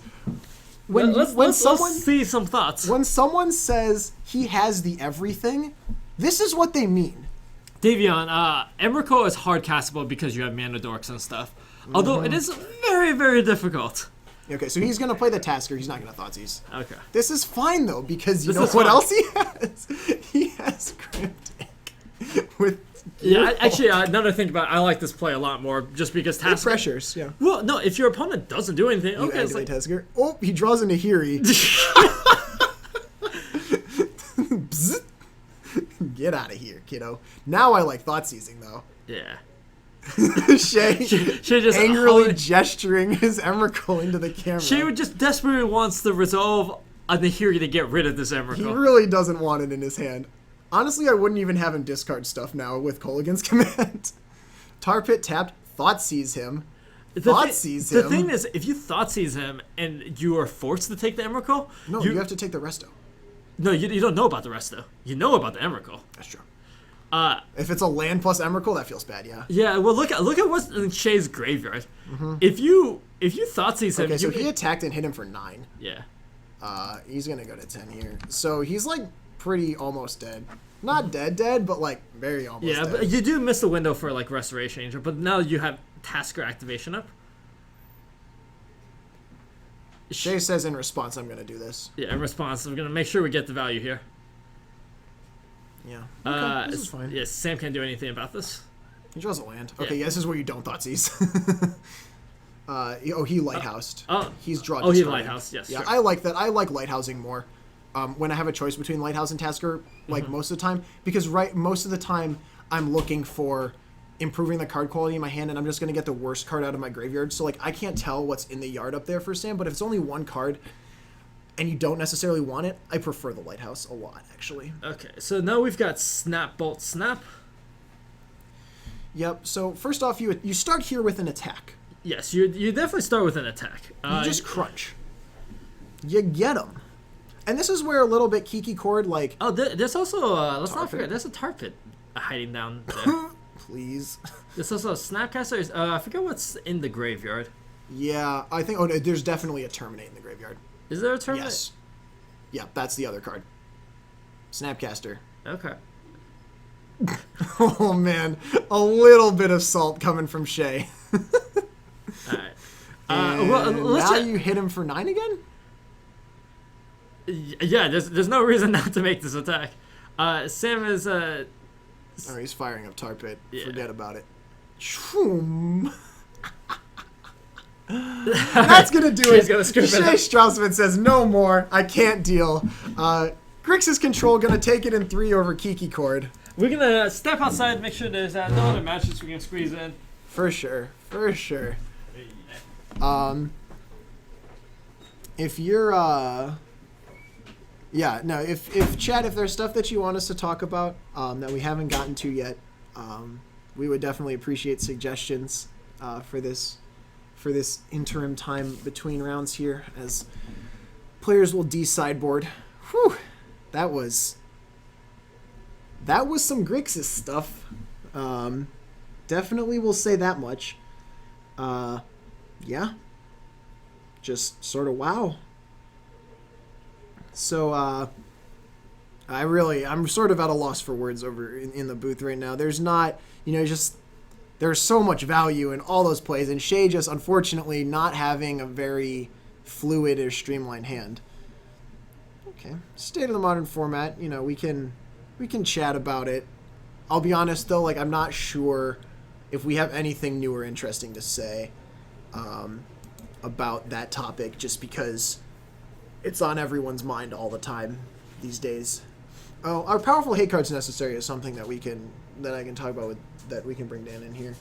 And ban, Git Probe, SSG, Opal, and comments.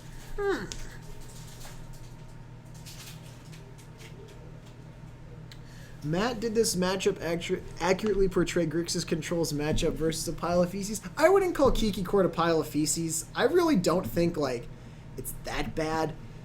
It's sort of unfortunate that Shay had the draws he did on camera, because there are times when this deck, it's just how do I beat this deck? And you don't, because they're courting for stuff, and, they're getting a lot of value, and, you can't one-for-one their threats sometimes because they're oh, I get a Pia Cure Noir stuff. So, it's not a... Kiki Chord as a deck is not a pile of feces generally, but this time, this time it didn't look great. I'll give you that much, Warmack. Okay, so and in return, someone have the deck list of this Grixis. So, actually, can you ask Sam? Are we getting another match or no? No, it looks okay, can you ask Sam to spread his deck out on the screen? Sure. Because we did this last time with Pinos too. I think there was a question in the chat that people want to see. Can you get Sam to spread his deck out underneath the camera? Okay, is it fixed? Yes. Yeah. So. So we're gonna get Sam to. It looks like pretty stock Grixis Control, just with Torrential Gearhawk.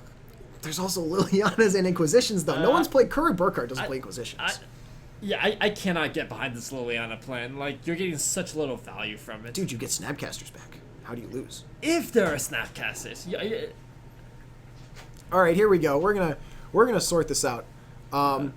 Okay, so some of the stuff has been sort of in the chat. One question is, are powerful Blood Moon Ensnaring Bridge level hate cards necessary for Modern? Should they be in the format?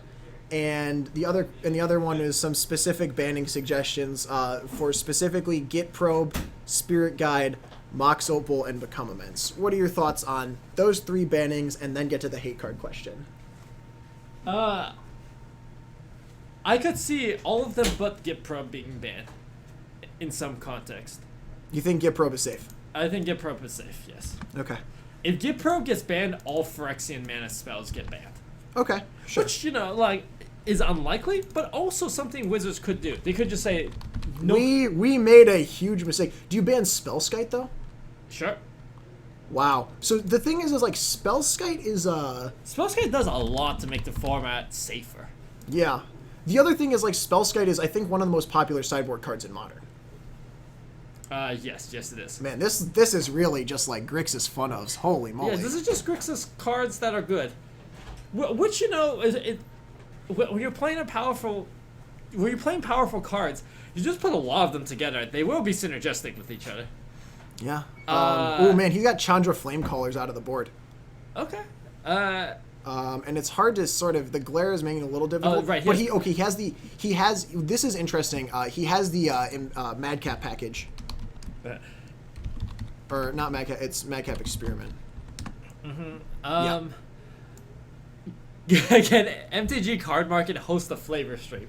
Well, I would probably be the last person you would want to ask on that. Dan is not the Vorthos we need him to be. I don't really look at card aesthetics. Like, I went to an SCG Open and got a playmat, and it was I was like, oh wow, what is the art on this? The art of it turned out to be Smuggler's Copter. No way. Did not recognize the art for Smuggler's Copter. I was like, really? Are you sure? And it turns out that is what it was. Is he playing more Cryptics than Terminates? That is true. He is indeed playing more Cryptics than Terminates, Warmac. I don't know what to tell you. He's got 3 Cryptics, 2 Terminates. Corey Burkhart plays more Cryptics than Terminates.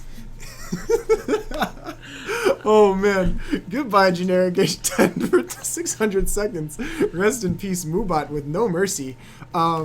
So actually, no, so the sideboard here I do want to talk about a little bit. Madcap Experiment for Platinum Empyrean is something that's been discussed in the past. No, Madcap for Platinum Empyrean, effectively it's a 4-mana, 8/8. Yeah, and it also wins the game sometimes against Burn if they don't have an answer for the Empyrean. Right. The problem is Madcap for Platinum Angel is a lot riskier. Dude, so the thing is, I talked to him. It only comes in against Infect. Sure, it only comes in against matchups that does. Sure. So, but the thing is, here was my thought. If you're playing Torrential Gearhulk, right, and the Infect player for some god awful reason has to see that game 1.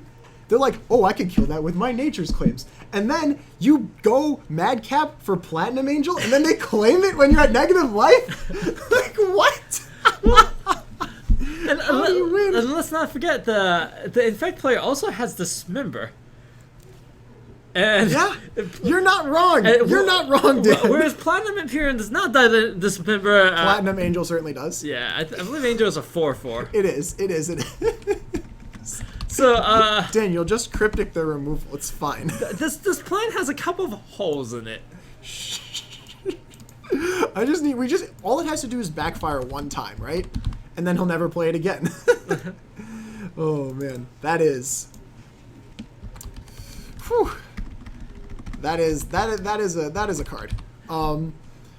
Yeah, I don't know. I mean, it's an interesting sideboard plan. I don't hate it, especially because your matchup against Burn is like quite atrocious. Yeah. David in chat, yeah, I did hear from Shay that his opponent did make Infinite Sun Titans. No way. Yeah. Who? Someone here? Oh, Martin. Yeah. It was Martin Sheeler because Martin plays a Mario with the splash. Ooh, that's hilarious. Man, I wonder how Shay feels about that. Probably not happy. Yeah, that's extremely rough. Yeah, well, so Infinite Sun Titans means you get everything back in your graveyard. It's more like you have infinite hasty Sun Titans. Well, I mean that's fine too.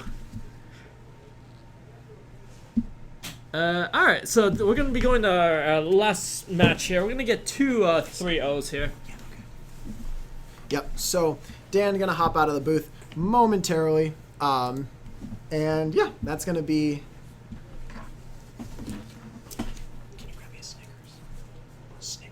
Yeah, so Dan gonna hop out of the booth. Gonna get us our final match of the evening. I'm excited for this one. You're 2-3-0, so obviously people who've been running a little hot tonight. Aaron Landsman and Junji Choi, if they're going to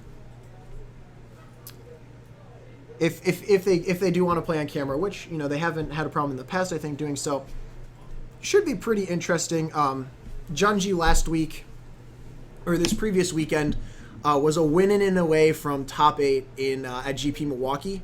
Unfortunately, he lost in 3 games, so that's not that it feels a little bad, but he seems to have shaken it off. I mean, 12-3 at a GP is not the worst place you can be, even if you barely almost pro player Junji Choi if you barely miss the top 8. So hopefully we get this match underway, get it rocking, and seems good. Okay, so players sitting down here. I think it's Aaron on the left. Yeah, that's definitely Junji. Or sorry, Aaron on the right, Junji on the left. So let's get these stream overlay configured. Junji there. Aaron Landsman. I don't know what Aaron's playing. I also don't know what Junji's playing. So that's exciting. Do not know. And both players going to be in the dark, just like we will be. Hopefully, we can get a look at the bottom of someone's deck or whatever. Dan, do you know what these guys are playing? I believe Junji is on Grixis Delver. Grixis Delver, deck of choice for Jim Davis and his teammate who top-aided the modern deck of choice for the Jim Davis and his teammate who top-aided SCG Invitational recently. Mm-hmm. The deck has legs. Kevin Jones is sort of the driving force behind the deck. He won a WMCQ with it for the most recent World Magic Cup, and really has been sort of innovating on the deck. It plays, you're doing mostly you're doing Delver things, but you also are playing 2 Pyromancers, and Young Pyromancer is like. Young Pyromancer is absurd when removal is at a low. When removal's at a low, you just make 1/1s, and it's great. The thing with this card is interesting. I read an article about the deck, and it basically said your most powerful card is a 2-mana 2/1, and the more aggressively you play it, the more likely you are to lose the game. Because if you don't get a bunch of value off your Pyromancer, you have to time it, right? If you play it too early and it dies, you lose. If you play it at the right time, you're going to win because the card's insane. Mm-hmm. But if you play it too late, you're probably too far behind and you'll lose as well. The thing is, if you draw it too late, you don't have any spells to play with it. That too. I find that drawing Pyromancer late is generally at best. You have to go cantrip into cantrip, and then you're just like, woo, yeah, it's rocking. I mean, there are a lot of draws that do that. You do play a lot of cantrips. I mean, obviously the play Young Pyromancer, immediately get probed to make a token. That exists sometimes, but the lists only play 2 or 3 Pyromancers because they're not spell heavy enough to support the full 4. Right. And multiple when you have a hand of 2 Pyromancers and not a lot of spells, it's kind of clunky because you run them out and you're like, I don't have enough ways to make tokens. Yeah, and your spell count just naturally has to be very high because you're playing Delvers. Yeah. I mean, if you play turn 1 Delver and doesn't flip for 4 or 5 turns, you usually lose. Yeah, it's just common. That's how it goes. So these players are going to roll. Do you know what, but you said you don't know what Aaron is playing? Correct. Okay. All right. So, so we will, we'll see here. And, draw 7. One thing with the Delver deck is, you definitely, there are some hands where you can, turn to a Tasigur or something where it's, insane. But wait, I lied. Okay, it's not Delver anymore, guys. I think it's Infect. Windswept Heath, Vines of Azwood. Cool, it's Infect. All right, everything we said about Delver, ignore that. Junji's playing Infect. Dan, how could you? And Dan's actually out of the booth right now, so he can't defend himself. Oh, and Aaron's playing Affinity. Great. Okay, so this match, it might go pretty quickly. Junji gonna take a mulligan, it looks like. Infect versus Affinity. Let us know, chat. Do you have feelings about this matchup? This is sort of the poster child, or at least used to be before Dredge, was the poster child for, how to. This was the aggro deck versus aggro deck. Also, Junji's on Infect. He's not on Grixis Delver. Oh, Junji's on Infect. Yeah. Oh, he's been. Must have swapped decks with someone. Okay, Dan. His opponent's on Affinity, though. Yes. Yes, I did. I did see a Springleaf Drum in hand. What is this matchup like? I'm not super familiar with it. This is just a straight out race. Seems good. Ships, ships passing the night. Passing in the night, yes. Yes. Yeah, there occasionally are some interesting interactions if you with the +1/+1 counters from Arcbound Ravager and Infect damage. But other than that, I like vines your opponent's target of their modular trigger. That's saucy. But yeah, generally I would guess that Infect would just be faster. Okay. Junji's on a mulligan. He's gonna start with a probe. Alright. Let's see everything: a Glimmer, a Springleaf, another Springleaf, an Overseer, a Ravager, a Memnite, and a Signal Pest. Okay. Seems reasonable. Seems reasonable. He's gonna be able to put 4 permanents in play turn 1. Hey dude, that's never bad. Junji on the no-lander here. Did Junji keep a no-lander? He did. He keep went to a 6 and kept a no-lander. Okay. Well. Nope, not the second Springleaf. You want the... There we go. Did we get there? We almost drew a land. That was Noble Hierarch. Noble Hierarch, however, is not a land. Elvish Spirit Guide when, Dan? One of the problems with... and Galv Blast off the top here. This is not good. Yeah. One of the problems with keeping Git probes is just makes your mulligan decisions a lot more difficult. Because, if you knew the top card in your land was a land, it'd be amazing. If you knew it wasn't, certainly not keepable. Yeah. I feel like... So, wait, what's your 2-mana play here? I would play a Ravager. Wait, can you can just play... I would play the Overseer. Yeah, I like Overseer a lot. Just because it represents the most amount of... Aaron playing the Springleaf Drum suggests that... he's going to... Wait, can he not just... Oh, wait, no, he can't play both. Yeah, it suggests that he's going to play the Ravager instead.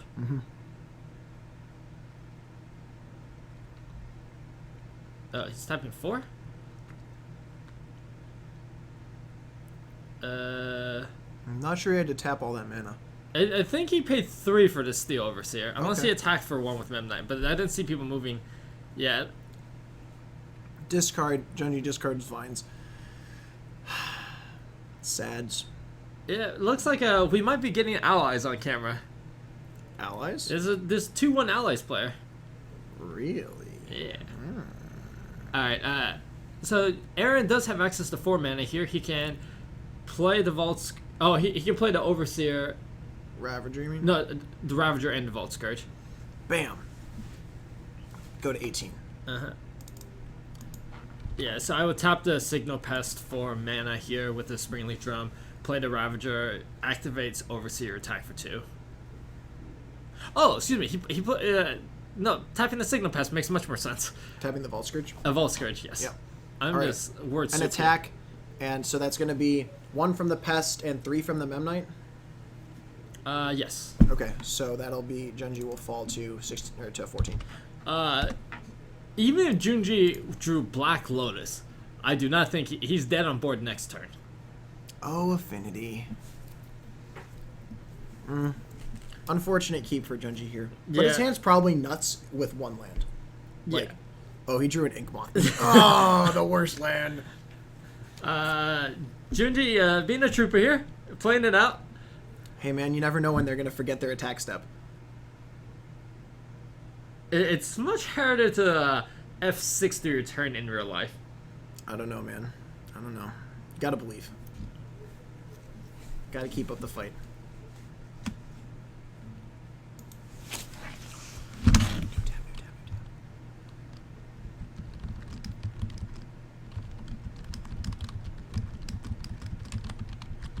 Alright, so we see Aaron just turning them all sideways, except the Steel Overseer. I'm not sure if this is exactly lethal, but it should be very close. So Ravager for 4, Vault Scourge for 4. He shows him a Galv Blast. Oh, and the Galv Blast is easy lethal, yeah. Yeah, okay. Junji gonna scoop it up. Not much of a game here. It's a little unfortunate. Junji probably kept a reasonable 6.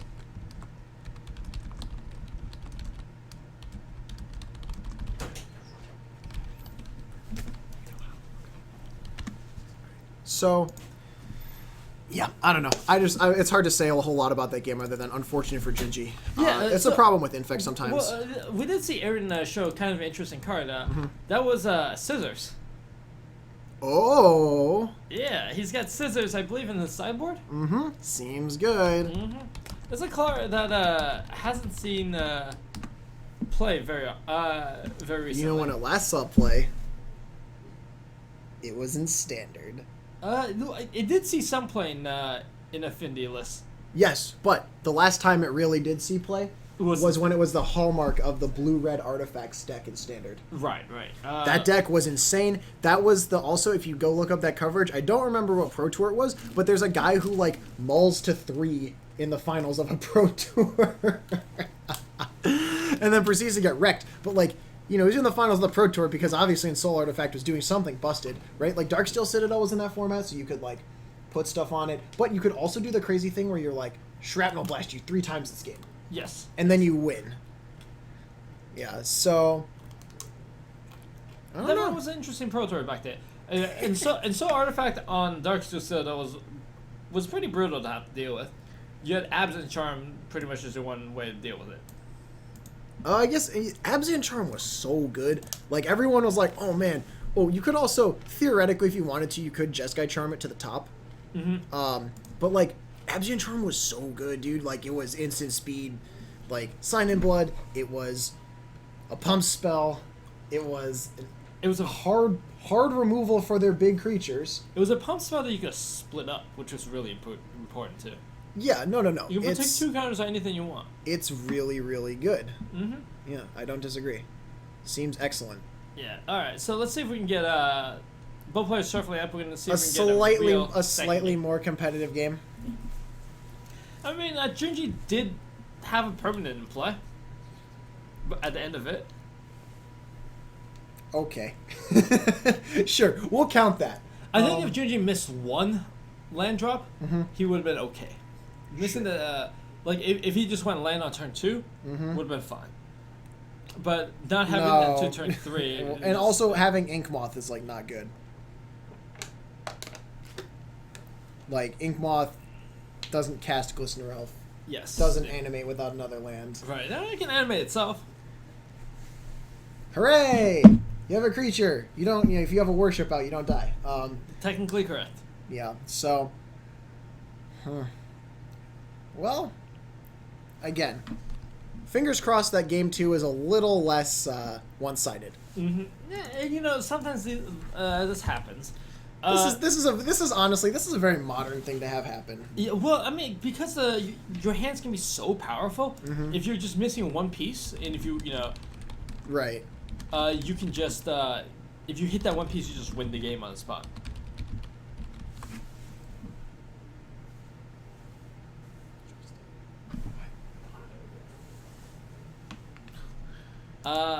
All right. Yeah. We'll see. Right. Okay, so there is at least 1 land in Junji's opener. It looks like there's at least 3 lands in Junji's opener. That's not what you want. Yeah, Aaron says he thinks he's fine. Junji, we'll see. Ooh, shuffling techniques.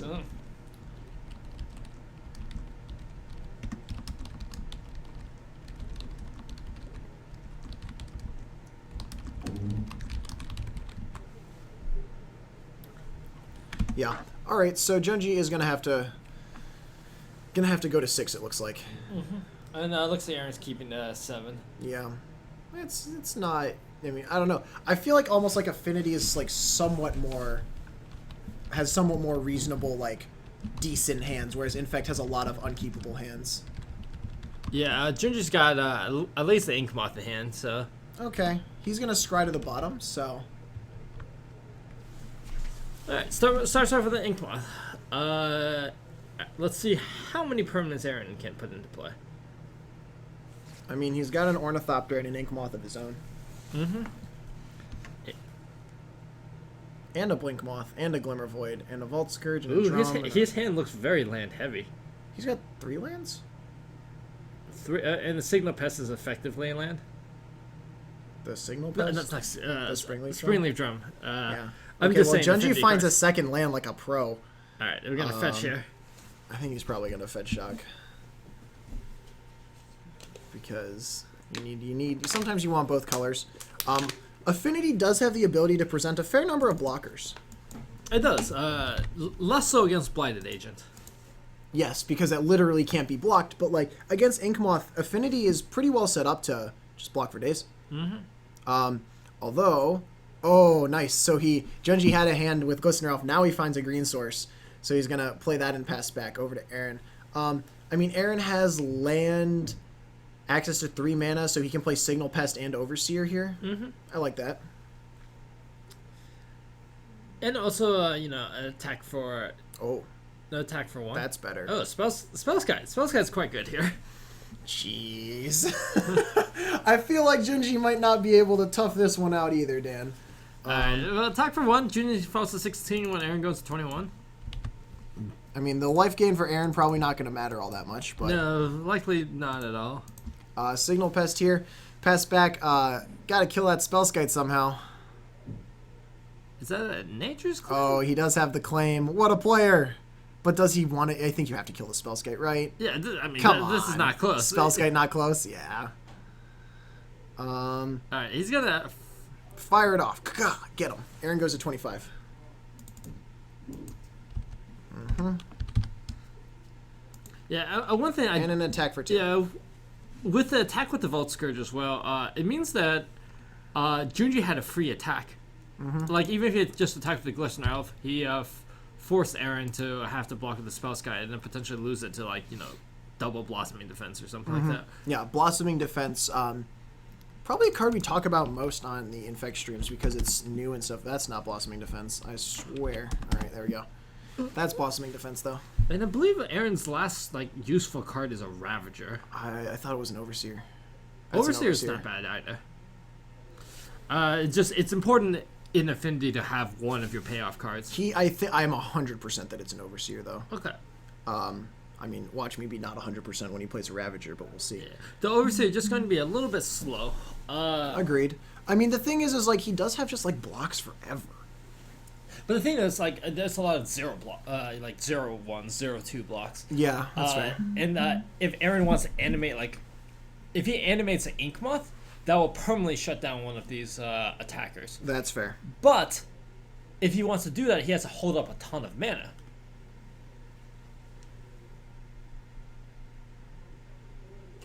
So it's kind of a dilemma. He has no fear in his life. Aaron is going on the offensive with his Inkmoth. This I'm very surprised at. I thought he would use the Inkmoth on the defensive.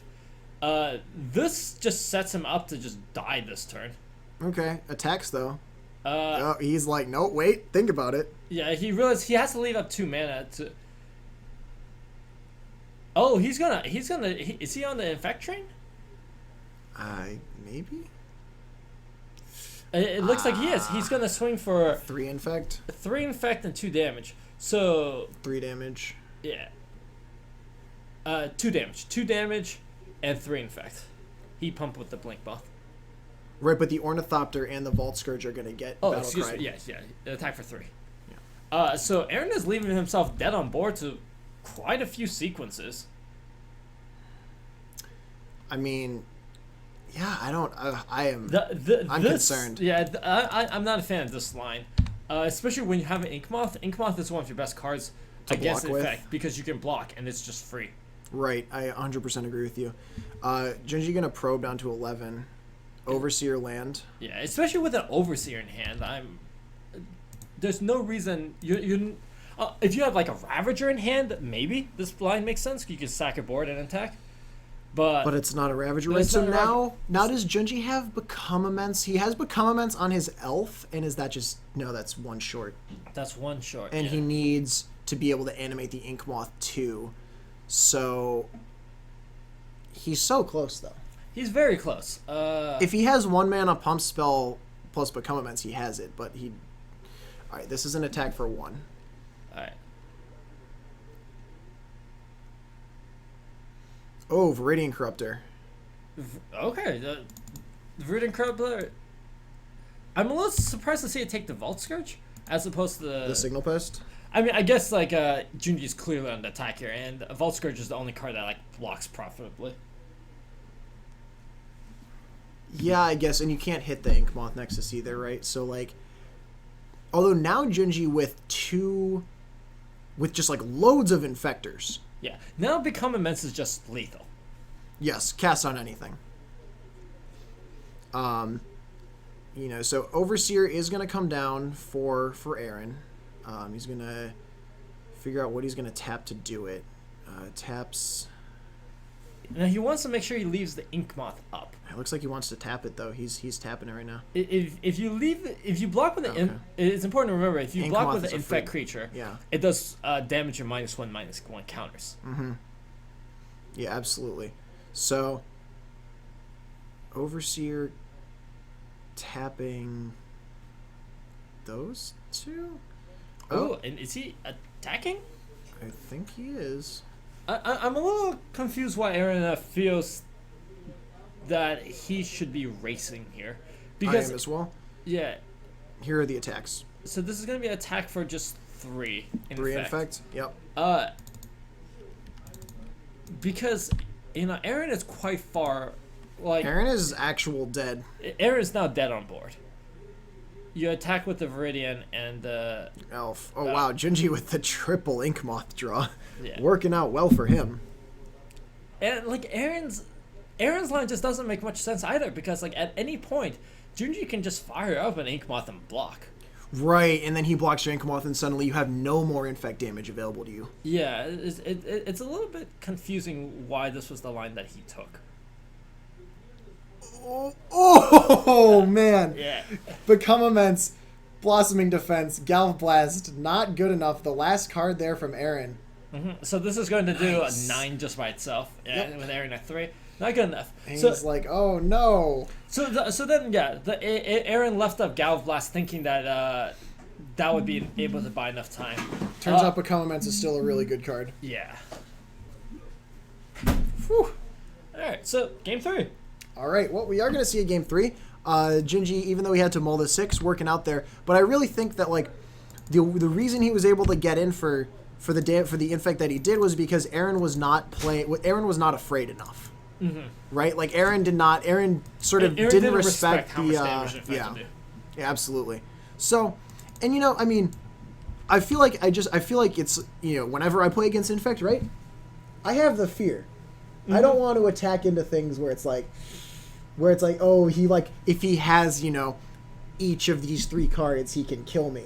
Right. Because they will do that, and then you just feel bad because you could have avoided this. Yeah, it's just Infect has so few threats that if you can just like Junji notably did draw like 5 of them that game. yeah, he drew like infinite Ink Moths, but even so, like Aaron had like good blinds that he could use. He even had if he could get a Steel Overseer online. Mm-hmm.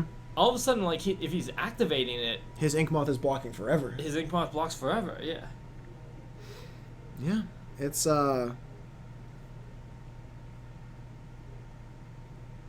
Oof. I don't know.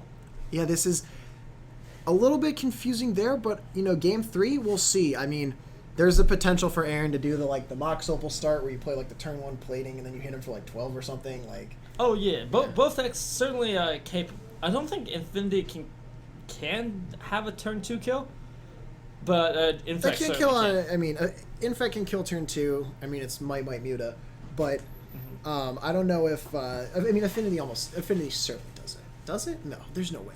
You'd have to do it on an Ink Moth, and It's almost too much mana to be able to do it, because You cranial also- plating is not good because you won't have enough you artifacts. need a Ravager too. And Ravager's not good because 'Cause that you need to, cannibalize yeah. this cranial. Yeah, so Affinity has turn 3 kills. Mm-hmm. I mean, because like even if every single permanent other than the Ink Moth is you don't have enough cards, if that makes sense. Yes. Yeah. Okay. So, all right. Junji gonna look at 7. Aaron gonna look at 7. Hopefully, players don't have to mulligan. Junji gestures at the camera. It seems like he's gonna keep. So good for him. I'm glad he's found happiness with his hand. Mm-hmm. How very zen of you. Hey man, sometimes you just have to let go and become one with the hand. Ah. Yeah. And in this case, he's going to do so. Aaron, I think he has a plating and a Memnite and a Darksteel Citadel. Okay. Darksteel Citadel, super good with cranial plating. Yes. Oh, what a vomit turn 1. 3 blockers potentially. Put notably none of 1 power on board. 1 power. Hey, Dan, that's fine. Uh-oh. Did This Aaron does find a not second look land? good. Does Aaron have a second land? I feel like we've seen this before, but in reverse. Because he just passed the turn with an Overseer and a plating and something and like 2 other cards in Ooh, hand. so Aaron got a little bit greedy. Dude, you have so many mana sources in this deck, though, right? Like, No, you only have 20 mana sources, but like, Yeah. you could draw like literal Springleaf Drum. You Spring- play 16 lands, 4 4 drum, opals. 4 opal. You have So 24 24 sources. You have Okay. 24 sources But of only mana. 1 draw to find it. That's fair. Twisted Image, your Ornithopter, who Okay. got. It looks like Junji's going to be at 17 instead. Oh yeah. No, Oh, no. He did this. He did He main- did okay. main phase. Yeah. All right. Draw for Aaron. Can we find the land? Oh, he does though. He does. What a player. All right, here we go. He's got a plating. He's got an Overseer. I like plating here. I think it races the fastest. Yeah. Ravager does give you protection against any shenanigans. That's an Overseer though. Oh, is that Overseer? Yeah, it's an Overseer. Plating is... This time, Aaron knows the fear and has left Ornithopter up as a blocker. As opposed to attacking for no value? Okay, if Junji has Distortion Strike here, though, like, this actually gets out of control. Because he animates this, he Distortion Strikes it on 2 consecutive turns. What's he got here, though? He's got a 1 mana spell. This is either a Nature's Claim or a Noble Hierarch, right? That's Yeah. the only thing that costs green. Well, yeah. Or Without animation. an animated Ink Moth, yeah. Okay, so he's just going to serve for 1 in the air. And Aaron... If I was... Okay. If I was Aaron, I would block. Immediately block. I would 100% block. Because if you trade a pump spell for Ornithopter, that's fine. That's amazing. It's just, Back over to Aaron. Draw. yeah. Finds another land. Yeah, Aaron, even with an Overseer activation, Mm-hmm. you're never going to be able to make this Ornithopter live through a pump spell. Yeah. Because, even just like a Blossoming Defense makes it a 3/3 and it'll kill the Ornithopter. Right, and so now, now Aaron will play the plating. He does get to equip this turn. Mm-hmm. He's gonna put it on the Ornithopter. I don't like the knot. I like. Yeah, I don't like... Wait, it's man. a trap. Okay, Aaron has no fear. dude, I've never had fear in my life. Junji can just blow up this plating though. He activates. Alright. Junji says, Response "Haha." activation. But Nature's Claim. plating or Ornithopter? Okay, it has to be plating. Okay. So this is actually going to just be an attack for 3. Yes. Junji gonna go to 15. And, yeah, Aaron is like... Now he might be very dead. I like attacking with the Memnite and leaving the Thopter back as a blocker. Yeah, especially... But that's just me. because the Thopter would have to trade for a pump spell. But this is just... It's just scary. I'm Yeah. afraid. I've known the fear, and this is one of the times I think I've known the fear the strongest. Alright, well, Aaron... Junji's shocked. So that's not a good sign. Seems bad for you, Aaron. Not a good sign for Aaron. He has vines, which is like not great. But if he has double pump spell, Is it my... Okay. This is 5? this is 5. Does he have the other 4? Blossoming. Okay. Okay, so set Muta. This is an attack for oh no. This is 9. That's it! And that's gonna do it. Junji Toy beating Aaron Landsman, Infect versus Affinity. Aaron knows no fear, and then he knows the taste of poison. Like, whew! Yeah, and see, Aaron could have got around this just by leaving the Ornithopter back. Just block with the Thopter. Dude, just hit him with the Memnite. you- Hit him with the Memnite till he dies. You traded the game for 1 damage. I mean, when you put it like that, it sounds bad. No, but like, it was literally, you traded it all for 1 damage. You did. I mean, you're not wrong.